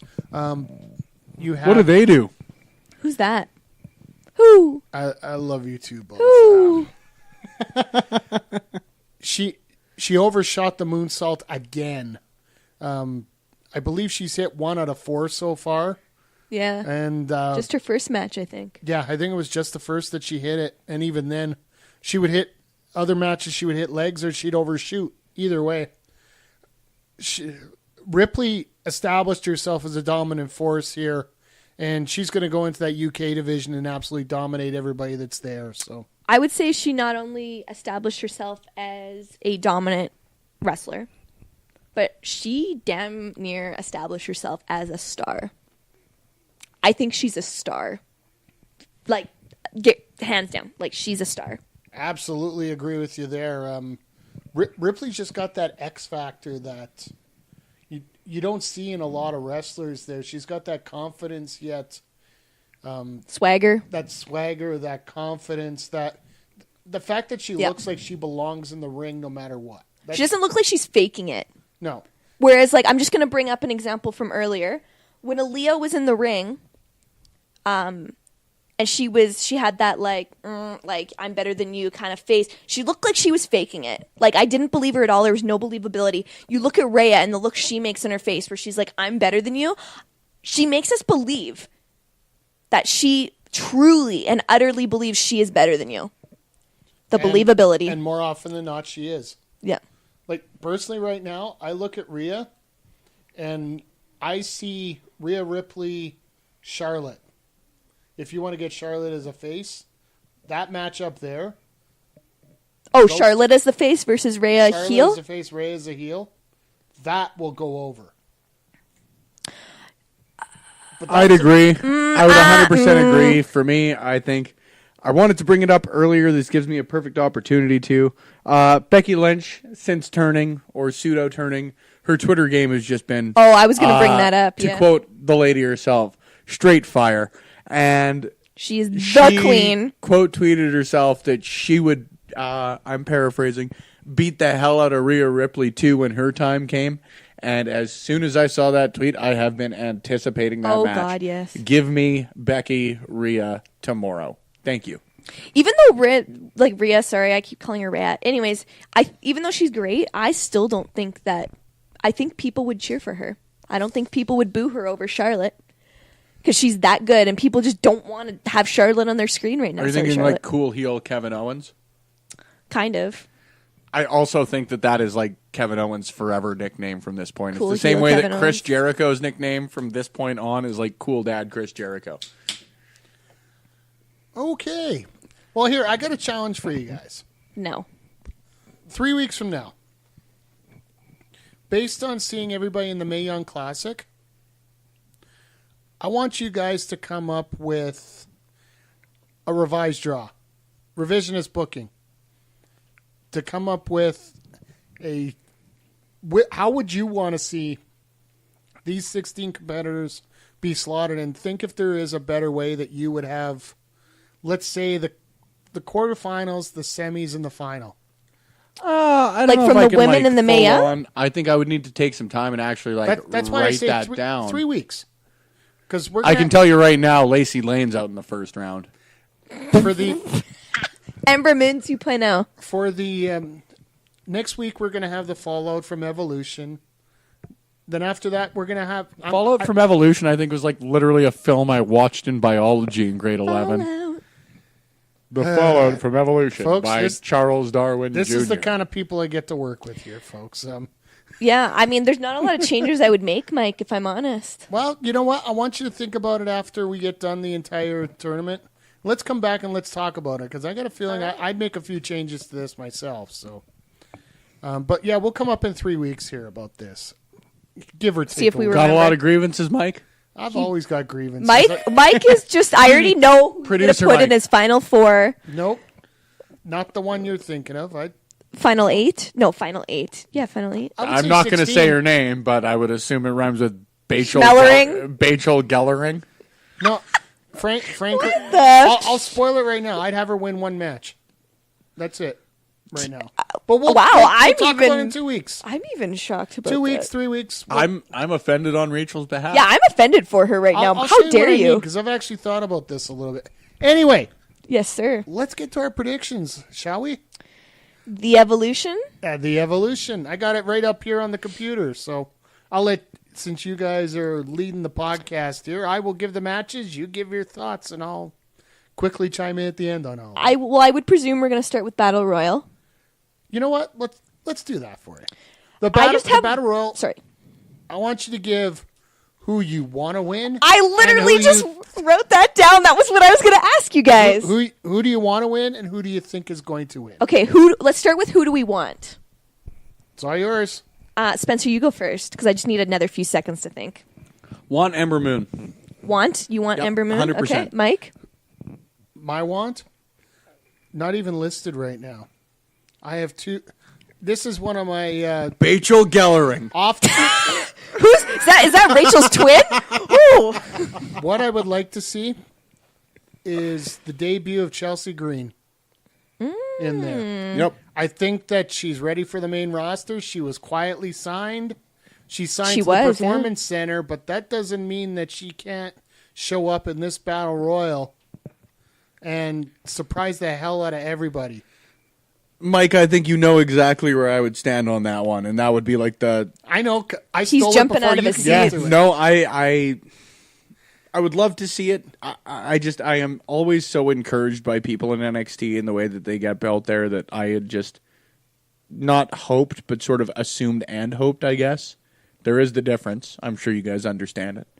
That she would get that run in NXT first, but if you're going to bring her up to the main roster on the first ever women's pay-per-view, absolutely. I think that'd be a hell of a way to debut her. I think Chelsea Green, I talked about Shayna Baszler earlier about being one of the top character workers on the scene today. I think Chelsea Green arguably is the top character worker on the scene today, regardless of gender, regardless of promotion, regardless of anything. If she was to debut in the Battle Royal, yeah, I'd love it. But I would much rather see her debut somewhere where she's going to get a lot of big wins and that sort of stuff than be someone like... Fade into the background. Well, you know what? Yeah. I still know how much I'm upset about the fact that Killian Dane was eliminated from the Andre the Giant Battle Royal a couple of years ago. Because I can't take that guy seriously after watching Primo Cologne go longer than that guy. So, KJ, who do you want to win this?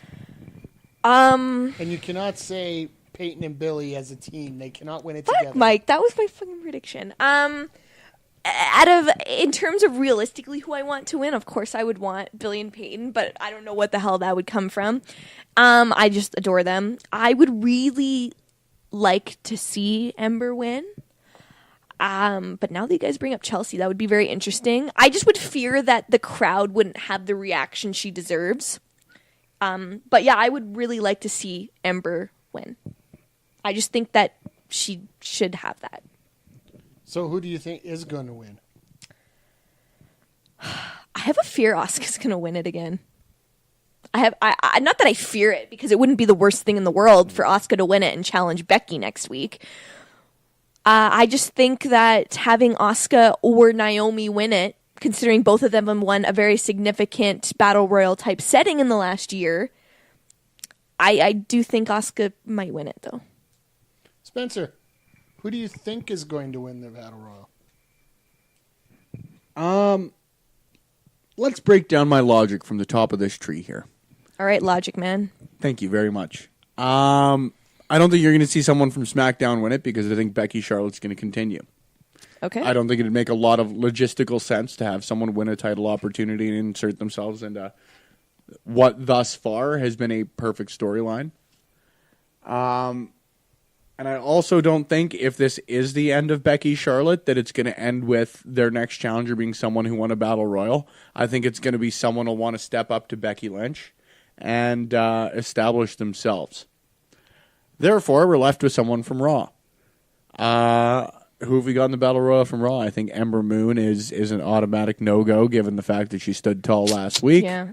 I think Dana Brooke hasn't been built properly enough, and she stood tall 2 weeks ago, leaving Tamina and Nia Jax. I don't think Tamina is going to be the next challenger for Ronda Rousey based on the fact That she's Tamina. that she's Tamina.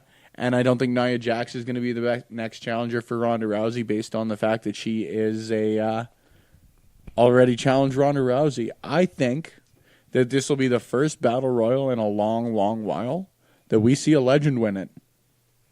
Oh, okay. Who that may be, I don't know, but I do think that just to throw a name out there based on the fact that Taker's still going, Michelle McCool. See, I would. Mrs. Taker Yeah. is going to win the Evolution Battle Royal. And I think that'll be your legend win to make up for the fact that Trish and Lita lose. And other than that, you don't really have anyone that you can consider a Legends match.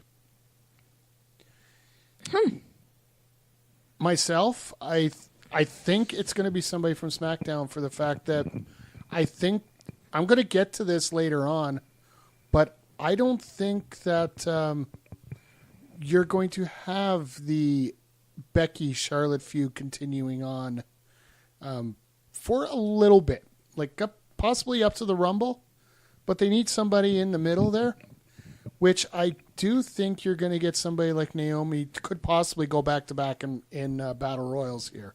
Or if I was going to pick a legend, probably the one that's most ready to go right now from the names that I'm looking at, and from just looking off the picture of the legends that are in there, I'm thinking somebody like a Molly Holly. That would be very A interesting. Molly Holly or an Ivory. If you want to have history involved, and I know I'm jumping the shark a little bit here, but it could be a Charlotte Molly Holly thing or whatnot. I think there's going to be a different feud going up in that position, but we'll get to that in a second here. But if I had to pick, I'm going with Spencer. I'm going to go with a legend on this one. That's very interesting. I wouldn't be objective to it. Just a quick question, though. So with the winner of the Battle Royal getting an opportunity at a future championship opportunity, it hasn't really been any clarification as to a timeline that they have to quote unquote cash that in, right? Now, I'm thinking one of two ways for this. One, they don't want to mention it on the next show because the next one's Survivor Series, which means it's champion versus champion typically. I don't think they're going to do that, though. But Becky versus Ronda sells Survivor Series by itself. They're absolutely or gonna Becky do it. Charlotte. Or not Becky Charlotte, Charlotte. At this point, Charlotte Becky Ronda at Ronda. Mania. Becky Ronda, I think, sells it more for me right now. Charlotte Ronda at Mania.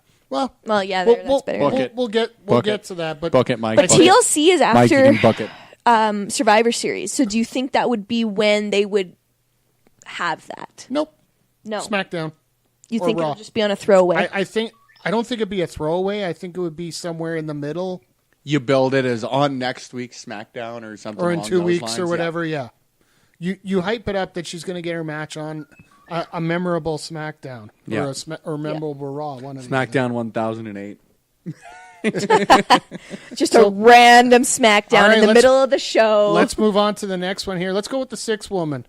We got Sasha, Bailey, Natalia versus the Riot Squad. Spencer? Riot Squad. I already know what KJ's got here. Calling the Riot Squad. I have two predictions, though. All right, go for it, KJ. So my first prediction is if things all stay okay, I think that it's going to be the team of the faces. So Natty, Sasha, Bailey. And I say that honestly, I know I'm just like a freaking broken record with these stupid tag title things. I'm a broken record. I think they'll be announced at the show. I don't think it's a coincidence, again, that WWE was handing out We Want Women's Tag Team title signs the last 2 weeks. So you know what? I think they go over. Something happens. Natty's got to go handle with Ronda at the end of the night. I think something happens. Bailey, Sasha get their opportunity at the women's tag team titles. I don't know if they will. I think if that's announced, Riot Squad is winning. If not, I think they're going to stick with Natty, Sasha, and Bailey winning. Especially since Ruby won on Monday. So those are my two predictions. Here's, ironically enough, for this podcast, I'm doubling down on a prediction here. Double down. Number one. Oh, we said the name of the podcast. Yeah, I know. It's weird. Ironic, right? It's like when they say in the movie, the name of the movie. Exactly. The Notebook. Oh, boy. Now, number one, you've been mentioning this over and over, Spencer. Championship opportunity. An opportunity at a championship, yes. Yes. Blah, Well, blah. the winner of the Battle Royal gets a championship opportunity. Say, go find a partner, and you're one of the first ones to compete for the tag titles. Or the Cruiserweight Championship. Well, anyway. Oh, I'll sell that. So- Sasha wins that. Go for the And the- cruiserweight and the title. winner- Jacqueline. And the winner of this Is she in that? match will be Sasha, Bailey, and Natalya. And Sasha and Bailey will be in line as the other team to go for those tag titles. That's what I'm thinking going into this. So if they do that, Mike, who do you think will do it? I think the only plausible one would be the Iconics. I think the Legends and Oh, a legend again. No. Oh. The belts aren't being handed out to Sunday night. Belts hold up pants, Mike. Regardless, the championships won't be Yeah. given out that night. But I think the next night on Raw, we're going to have an announcement of the tag titles being awarded at Survivor Series. No, I think they'll announce it at Evolution. I think that they won't. I don't think they want to take away from what's already there. So, in my opinion, but that's something we can discuss otherwise. Let's move on to the other tag match. Okay. Trish and Lita, Mickey James / partner to be named. Now, do we want to break this up if Alexa's in there and Alicia's in there, or is it going to matter for you? To be honest, I will just be more intrigued in the match if Alexa is in it. I think regardless, Trish and Lita are winning. I'm sorry. Unless they plan on having Trish and Lita in there for longer than this month. It's been rumored that they're going to stick around for a little bit longer. With all of this Saudi money, they can convince them to. Yeah, maybe. I think I'm just going to stick with Trish and Lita. I think they're going to win. Spencer? Alicia Fox pins Trish Stratus in the shock of the year. With the Stratisfaction? Or Oh a my moonsault? god, I haven't even thought about that. With No. a moonsault? Just for the fact that I've heard rumors that Trish and Lita are sticking around, I think they're going to lose this one. I think it's a great opportunity to, maybe not Alicia Fox. I think the original intention was Alexa Bliss, but I think you get a lot more interesting storylines or a lot more interesting developments out of Trish and Lita losing. Like, long term, Yeah. would you be upset at another Trish and Lita match? No. Honestly, no. Right? I think that there's a lot more unique opportunities that come out of Trish and Lita losing than Trish and Lita winning. So for that reason, I'm calling, for the first and only time in my life, Alicia Fox, if she is part of this, to win. And if not, then Mickey and I Alexa love to you, win. Spencer. I love you. You're my favorite. With the Stratisfaction, though. Oh my God, Alicia Fox trying to execute a move as quick as the Stratisfaction, just it upsets All I me see a is little her bit. freaking like hanging herself up on the top rope as she's trying to jump up. Somehow, some way. Oh. Well, Michael. personally, I think it'll be Trish and Lita, and Yep. they'll be part of the tag team fatal four-way that you're probably looking for because you want those Yep. Iconics in that title match. The debut match will have 4 teams, and I think you might actually get 2 Legends teams. Oh, out see, of that this. would be really cool. I like that fatal 4-way idea more than like a tourney style I for don't the think tag I don't think titles. it'll be a tourney. It'll be a selection, but I think it would be Tournaments cool. are a way better way to establish a new championship. I think it would be cool to have a fatal 4-way for it. Anywho, but yeah, that would be really cool if Trish and Lita decided to stick around A fatal for four-way another. that closes out a tournament, I think, would be terrific. That would be fun. Like unexpected. Look at the way, No that, clear-cut the way winner. that Kevin Owens won the Universal Championship. To me, is still one of the coolest ways that a championship in recent Yeah. history that I've watched been won. I loved the whole approach to it. I wouldn't mind it. I Nope. think it'd be great. Unexpected. There's no clear cut winner. No roll And I over think the you do eyes. have to you know? involve everybody in that. You've got a lot of duos across both brands that sort of make sense. Yep. You talk about Mickey and Alexa. Like, you could see them as tag team champions. Oh, the for Iconics, sure. for me, I think Yeah. are frankly penciled in to Well- be the first tag team champions. we can get onto that when they actually decide to tell us about the belts. So I know we're fantasy. Yeah, booking I think right we now, can we but- can start talking about the Cruiserweight tag team championships too while we're at it. Yeah, exactly. That's Same cool. thing. Let's move on to the next match here, and it's the Mae Young Classic Final. Io Shirai, Toni Storm. Everybody knows my prediction. It's my girl Toni. Hands down. It's Tony time. Yep. I don't think that they would go. Sorry, I'm checking my watch. I didn't get any points on that Washington Capitals goal. I need Alex Ovechkin to score against my beloved Oilers.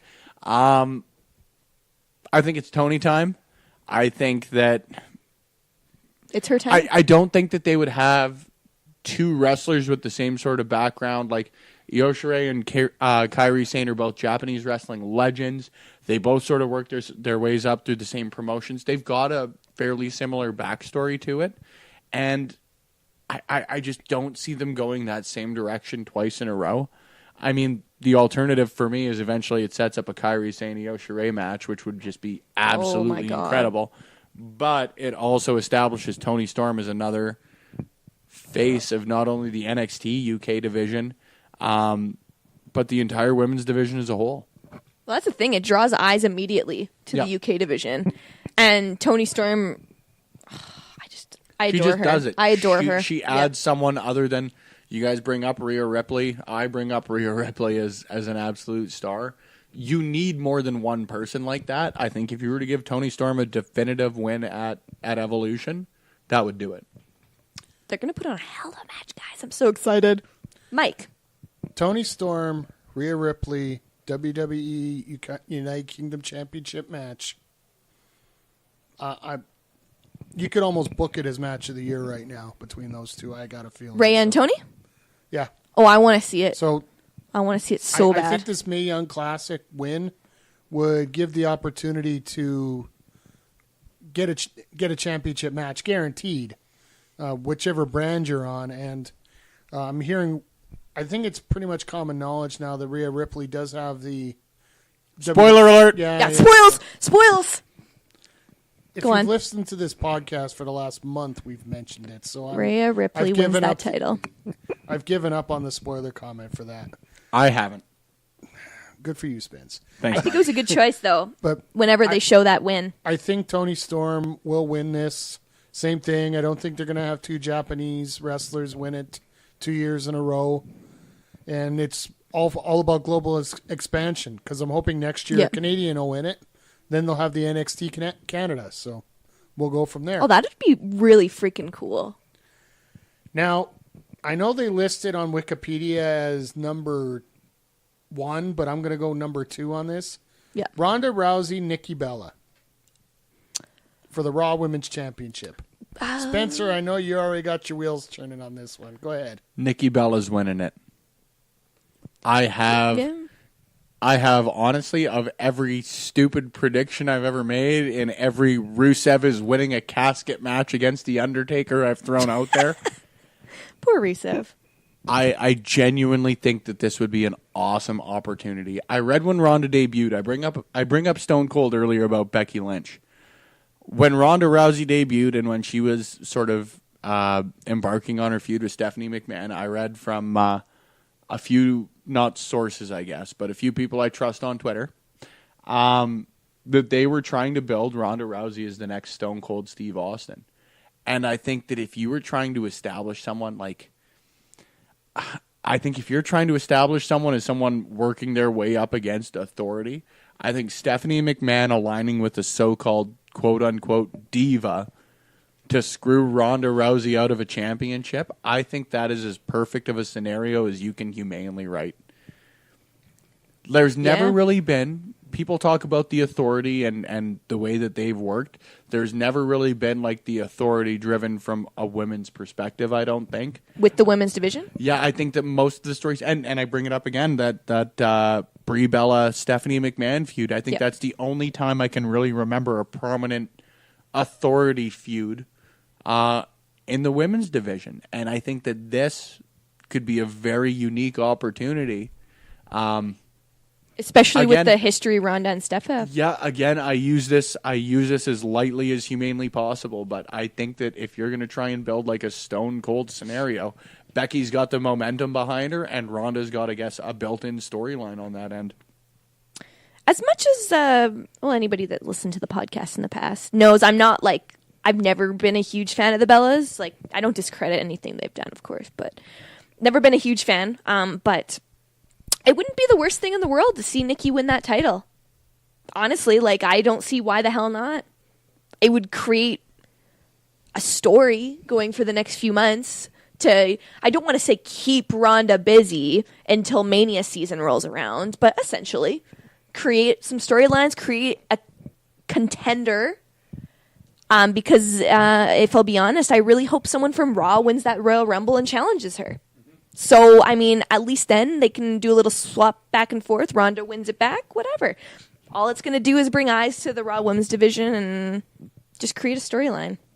No, it wouldn't be the worst thing in the world. It's one of those things I can see, I can visualize 2 weeks from now the vignette coming up on Raw with all of the headlines from ESPN and Sports Illustrated and all of this about how Stephanie McMahon aligned with Nikki Bella. You know how they've done with Ronda Rousey's debut and all of that sort of stuff.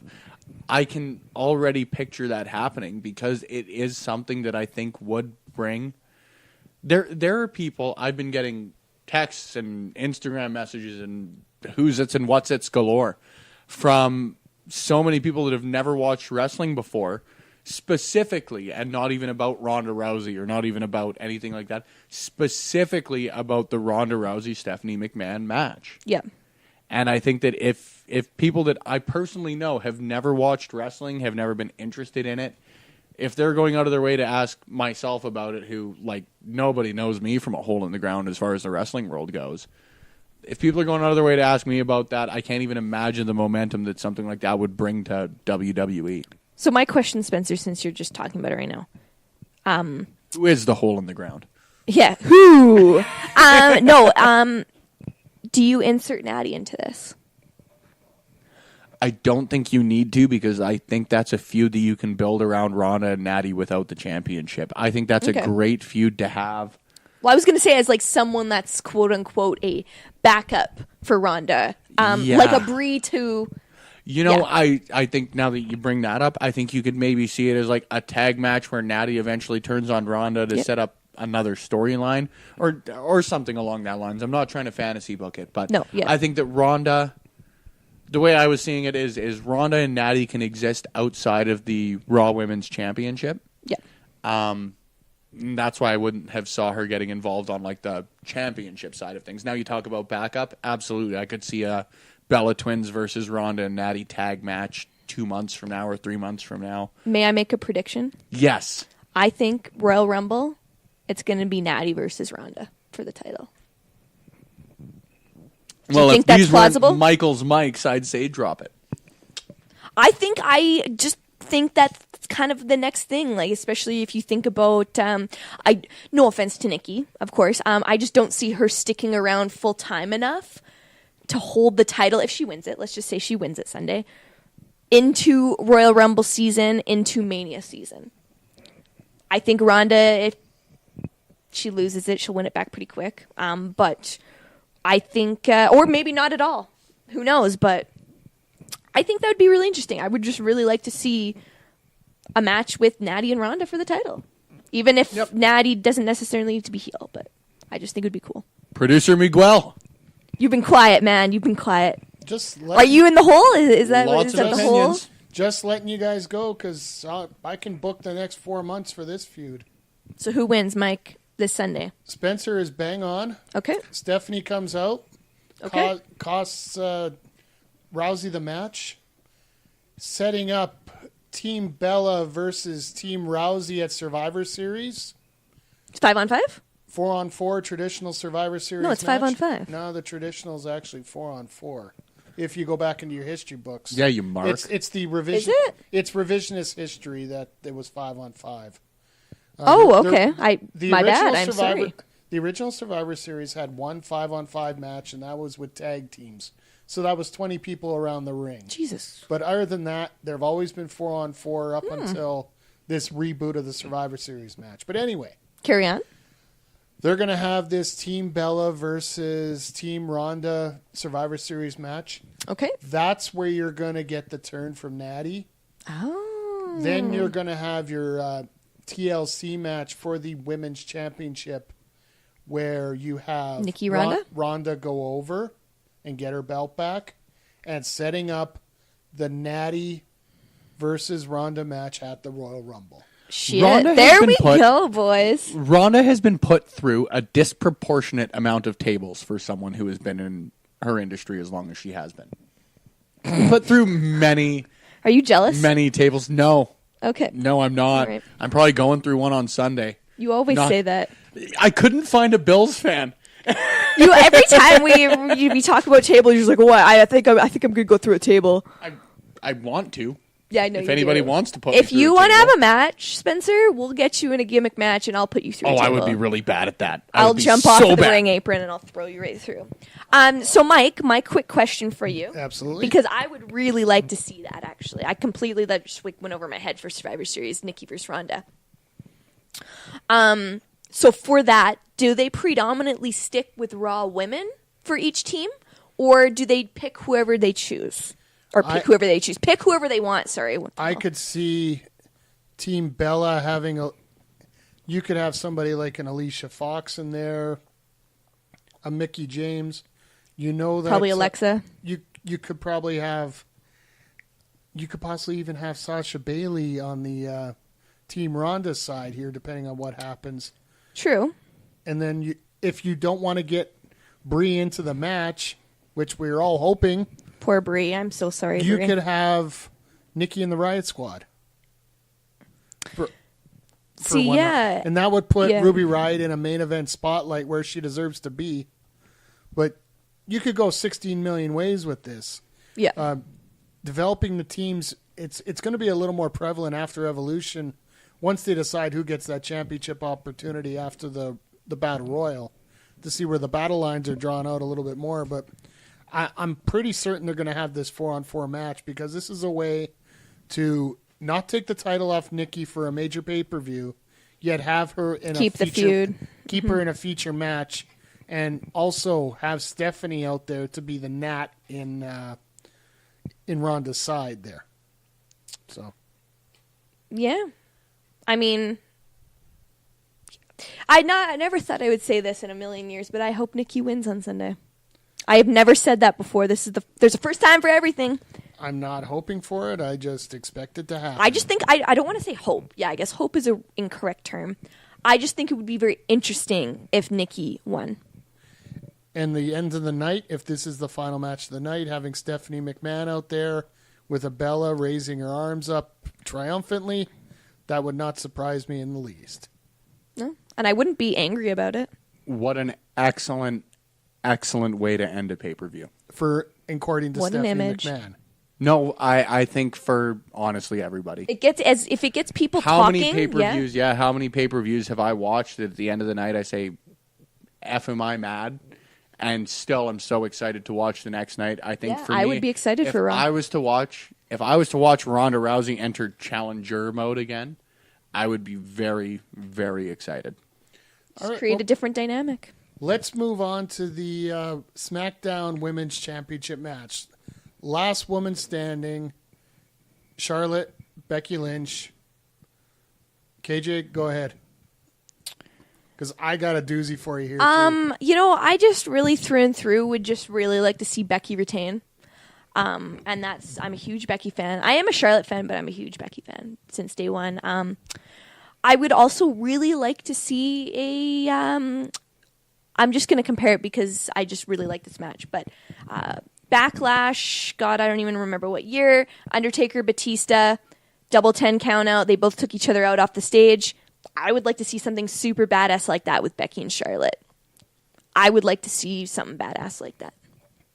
Spencer. The last woman standing match has only reinforced what I've said since Becky Lynch won the championship. There will be a double turn on Sunday. I think that you are going to see something very, very, very similar to a WrestleMania 13 between Bret Hart and Stone Cold Steve Austin. I think it is too perfect an opportunity not to swing for the fences and attempt something like that. I think that Becky Lynch is the hottest superstar on the roster in years. She's getting more cheers than Braun Strowman was heading into his feud with Lesnar. She's getting more cheers than Strowman himself ever was, and he's the guy that I've routinely compared, honestly, any push in the last few years to. If you really want to go back to it, she's got the same amount of support right now as Daniel Bryan did heading into 30. People cheered her over Edge's injury. And I think That says a lot. think if you're really gonna capitalize, I think it's a very, very risky move. But I think you have Becky Lynch pass out in the figure 8 to lose the championship. Hell yeah. Ooh. I think that completely, like you can put the maid stamp on Becky Lynch at that point. I think that completely sells her.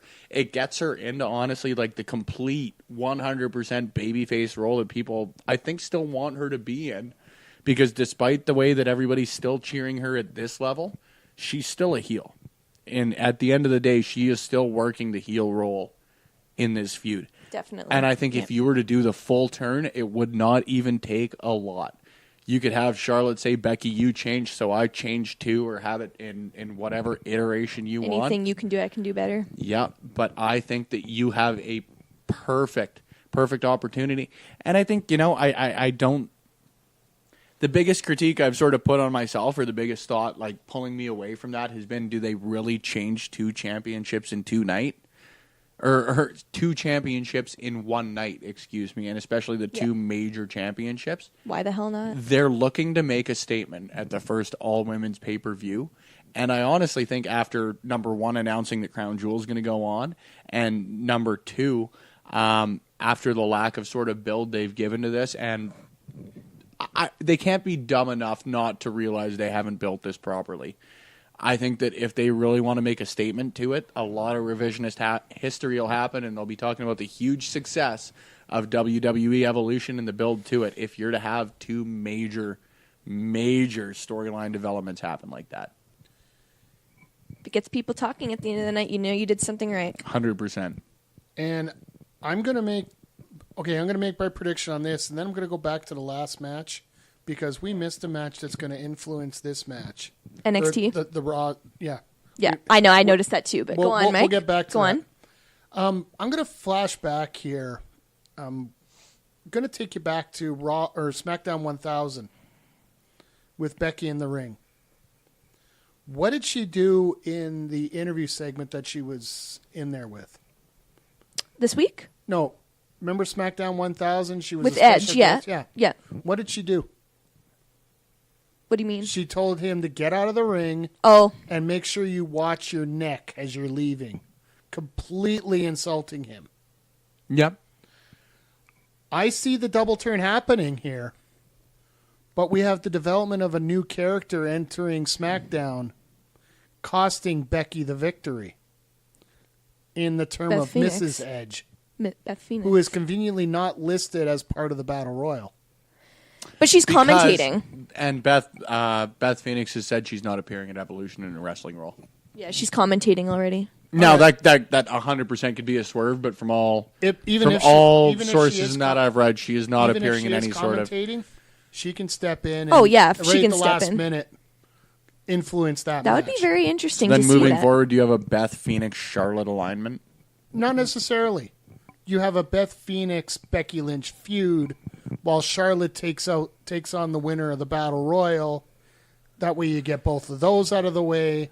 And then so Asuka wins, so you can set up at the Rumble. It's too personal a feud for me to have Becky Lynch. Like, to me, that has Becky Lynch sitting there and saying, "I'll screw the title, screw Charlotte." After she's gone out of her way during this feud to establish that she is the champ. Her actions are as a result of wanting the championship. And if she was to lose it, I don't think she gives a flying fuck who took it away from her or the reason that it happened.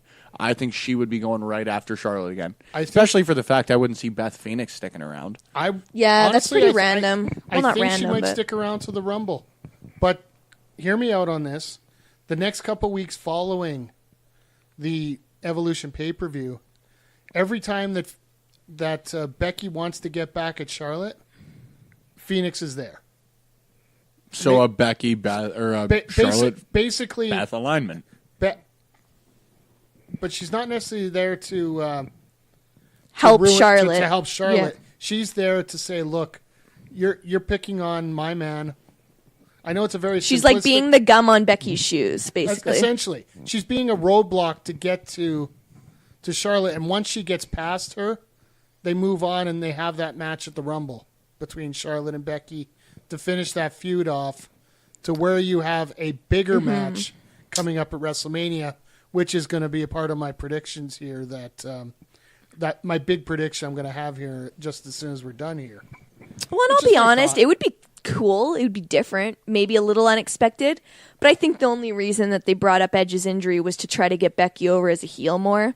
Low blow on Edge, one of the most beloved superstars, like legends, I guess now.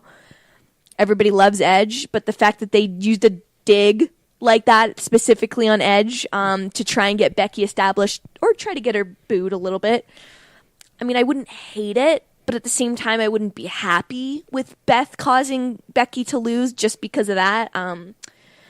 Well, I have no desire. I have no desire, to be honest with you, to see Beth Phoenix get back in the ring initially for a feud other than Natalya. No, yeah, actually. Yeah. I really, and I would love to see Beth Phoenix back in the ring. Don't make it sound like that, but I think there is no reason Not in for this her way. first feud, especially after the Royal Rumble, for her first feud not to be Natalya. Fair enough. Well, you know what? Let's leave it as is, and we'll see what happens this Sunday. But we got that NXT title match here with Shayna Baszler and Kairi Sane. Spencer, you're dying to get on this one. Go ahead. Oh, it's a quick and easy prediction. Shayna loses. She's up on the main roster within a month, I wouldn't even say a month. I'd say like a freaking week or two. which is within a month. I'd say an hour. Oh, I thought you said in a month. Sorry, I didn't even hear you. Sorry, I thought you said in a month, like at Survivor Series or TLC or something. Within like a week or two, definitely. Add in my storyline that I mentioned earlier for the Raw main event. Add Shayna into the mix to back up Ronda. Well, I was gonna say, like I've said before to people, but I don't know if I've ever mentioned it here. There's no coincidence that the other 4 horsewomen of MMA have not been on NXT TV. I know they've been touring house show circuits labeled as the 4 horsewomen. I think that they're going to screw them over. Okay, Ronda, we're doing a Survivor Series match. Ronda's like, oh, I got a team. Boom. The 3 girls show up. That's her team. And that's your they go over. That's there your you go. mainstay. That's your mainstream audience attraction from the UFC, having all 4 horsewomen. Her team is going to be them. Here's And my, maybe Natty if they do 5 on 5. Go ahead, Spencer. Here's my issue. I've watched so many great NXT heels debut as faces, and I have zero faith in WWE to do it well. I think that Shayna Baszler is one of the best heels that NXT has ever built, despite the fact that I'm not a huge fan. And I think that if you were to debut her aligned with Ronda in that sort of sense as her allies against the Authority, you were going to do a lot of long-term damage to Shayna Baszler. I think she keeps the same attitude. Sorry, Mike, I didn't mean to interrupt you. I think she keeps the same attitude regardless and stays Shayna Baszler that we know. You can't debut. Yeah, you can't debut her attitude as a face. You simply can't. I don't think you can debut as someone. It would be like debuting Neville the way he is now as a face. I just don't think it works. Bobby Roode changed entirely when he moved from a face to heel to a face coming to the main roster. I think that there are too many. It is just my lack of faith in WWE and their ability or their inability, I guess, to book a quote unquote cool face. Like they're just bad at it. The way I see it is, if you bring her up as a heel, she gets the month or the couple months of booze, a la the way the Usos got them, and then she turns into the most wildly popular face on the roster. I think she's someone who is so naturally inclined to turn face that why would you debut her as a face and ruin all the good work you've done on her as a heel? Well, Spencer, here, let me throw this out to you. Instead of, let's take Natty and anybody else out of that Survivor Series team. Remember, we only have 3 weeks in between Evolution and Survivor Series. That's it? Wow. That's it. Just 3 weeks. So hear me out. She comes up. They form this Survivor Series team. Shayna doesn't do a whole lot between now and then. And then in the Survivor Series match, she shows her true colors. On And Ronda. and she ends up being that heel at Survivor Series. She might take out one person or two people. You could even do the Owen Hart thing where Owen Hart was the only guy eliminated in the Survivor Series match where it was Shawn Michaels and the Three Knights versus the Hart Foundation or the Hart family. You could do something like that and set up a heel run with Shayna out of that. I don't disagree. I just think aligning her, like Ronda to me is a special exception. I think aligning her with someone like Ronda Rousey right off the bat, I think it is a very, very easy. If it wasn't so easy for Ronda to make a team of who hates the Bellas and Stephanie McMahon, Yeah, but then maybe I've got time for it. But when Ronda can literally point at anybody who's in a room with her at any given time and be like, hey, I need some people for a Survivor Series. Spencer, is your mic on? I think so. Nope. Can you hear me now? Yeah, a lot better now. How much did I miss there? Probably a basically lot. Just repeat your point again. Perfect. Sorry, guys. I think that if it wasn't so easy for Ronda Rousey to point at anyone in the women's locker room and say, hey, do you hate the Bellas and Stephanie McMahon? If not, join my team. I think you've got Sasha Banks basically penciled in for a Ronda Rousey roster spot. Easily Sasha Bailey. They Right? were targeted, I think you've got 2 years ago? Yeah, the both of them. So you talk about evolution, you maybe continue Natty being on there because she's Ronda's right-hand woman. Okay, well, you know what? We can think about all this for Survivor Series after we get through Evolution here. So Survivor Series. We- I love that we- pay-per-view. we got 3 weeks from 3 weeks from this Sunday, I do believe, is Survivor Series. So we're going to have some predictions coming up a little bit more for that. But I think that's going to wrap up this episode. We've been at it for 2 hours already. Holy Lots shit. to talk about, guys. Lots to talk about. Spencer, Yes. plug your shit. Plug your shit. Plug my shit well. I'm very good at doing that. I learned from the best. Michael, the referee himself. You guys know me. I'm Spencer Love. I am one half of the Brothers of Discussion, and I am one half of the hosts of Over the Top Rope podcast. You can find us on the Win Column Sports Network. We are proudly supported by our friends at Backbreaker Media and our friends at PowerSlam TV. Don't forget, you can find a new episode of Over the Top Rope every Friday on the Win Column Sports Network. It's going to sound a lot like this episode, I do believe. No, Mike. They're wildly different setups. There's very different acoustics for the room. There's the solar winds. The acoustics are key, man. There's solar winds and Hey, I was going to guys- say Chinook wind. excuse That's me, Calgary, the man. Chinooks.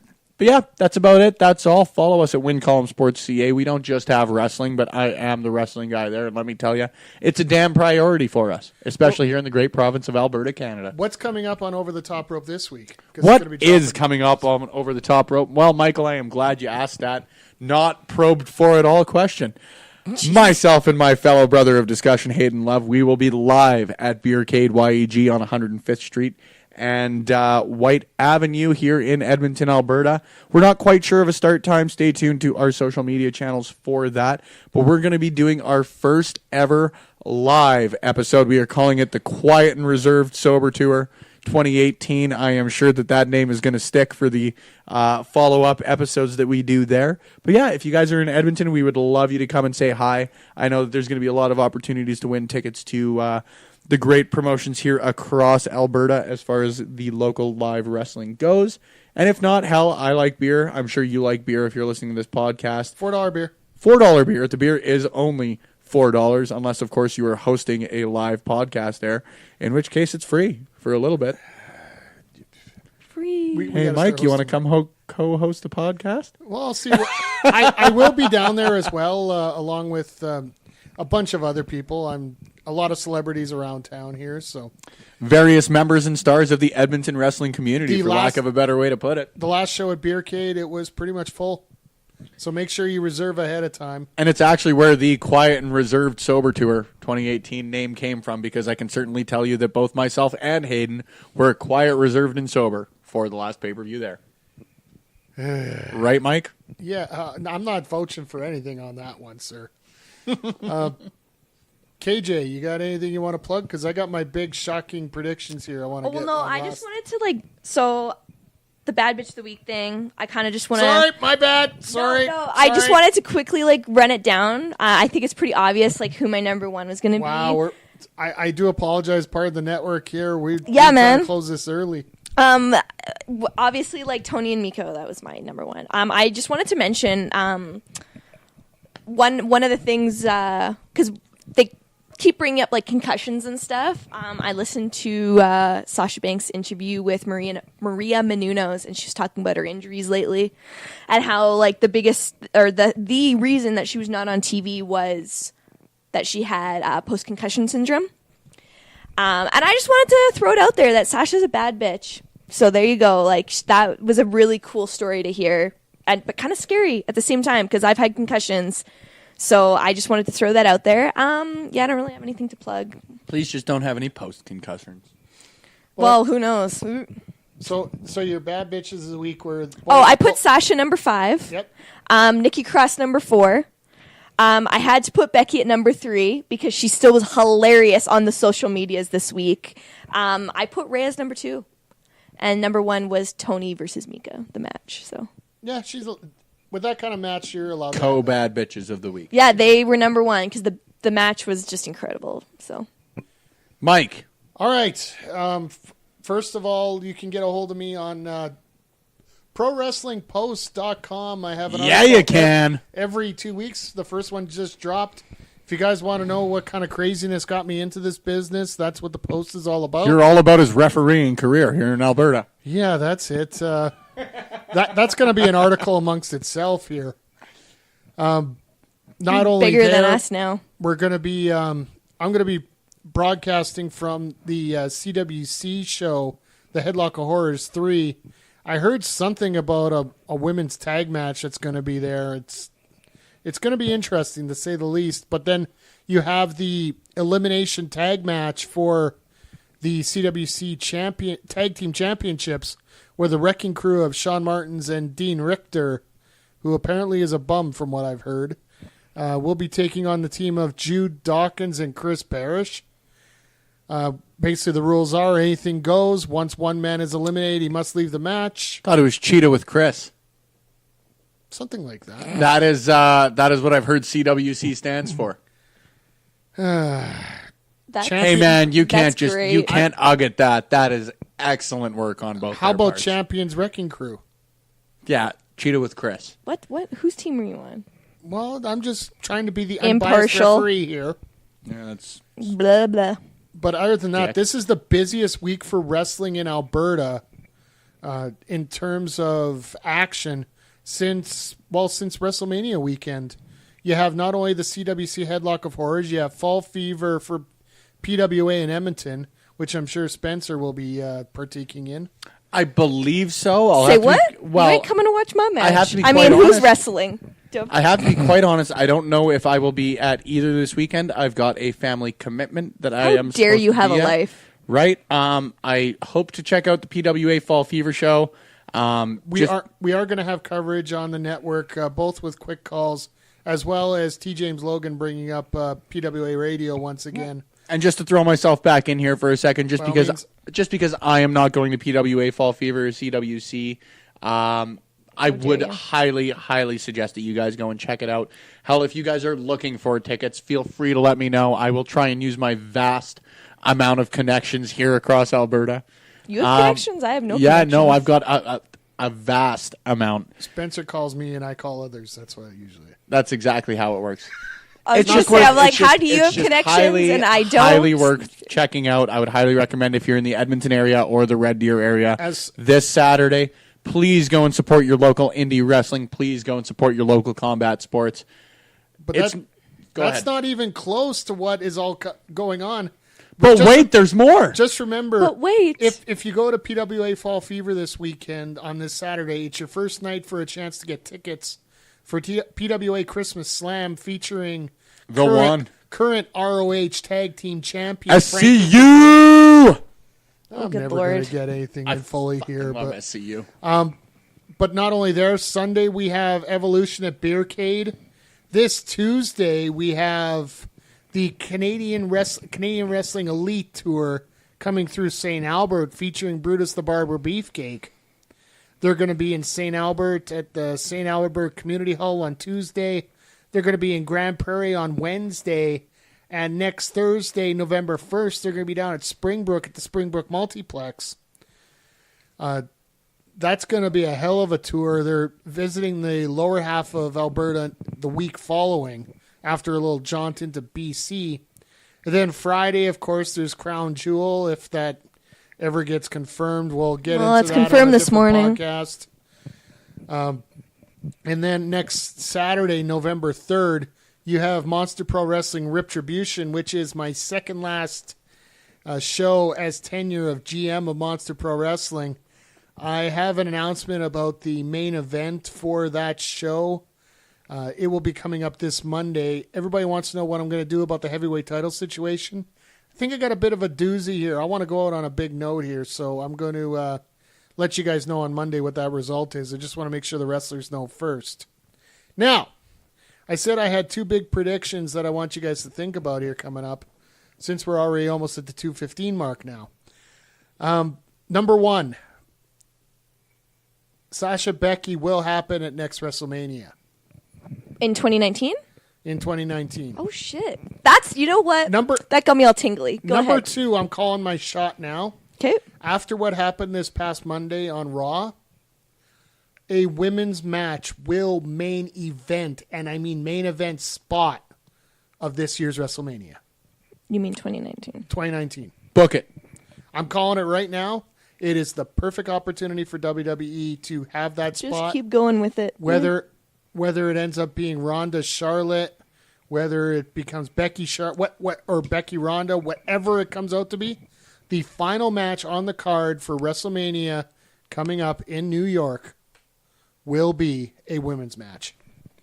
Calling it right Well, here. you guys know I'm not against it, so. But I think that's going to wrap up the show, I think. Charlotte Becky, though, eh? Damn. Guys, those are my two faves. Damn, I'm glad you said it first, not me. Well, honestly, that wasn't even on my radar, Mike. Good for you. Let's put it this way. If it comes to be truthful, you can find out where WWE thought of that idea first. Right here. Quoted on October 25th at 9:02 p.m. There you go. So, here at the headquarters. Well, Mike, what is it you always say to close out the podcast? Is there anything else you want to say, KJ, before I say it? No, man. I'm just coming up on some milestone matches in my career. That's all I got to say. I'm happy. Life is great, guys. I thought you retired. I mean, one of my alter egos. Anyway. Say it right, Mike. Folks, just remember, if you're going to have a false finish, make sure you include the double down. Okay, for a moment.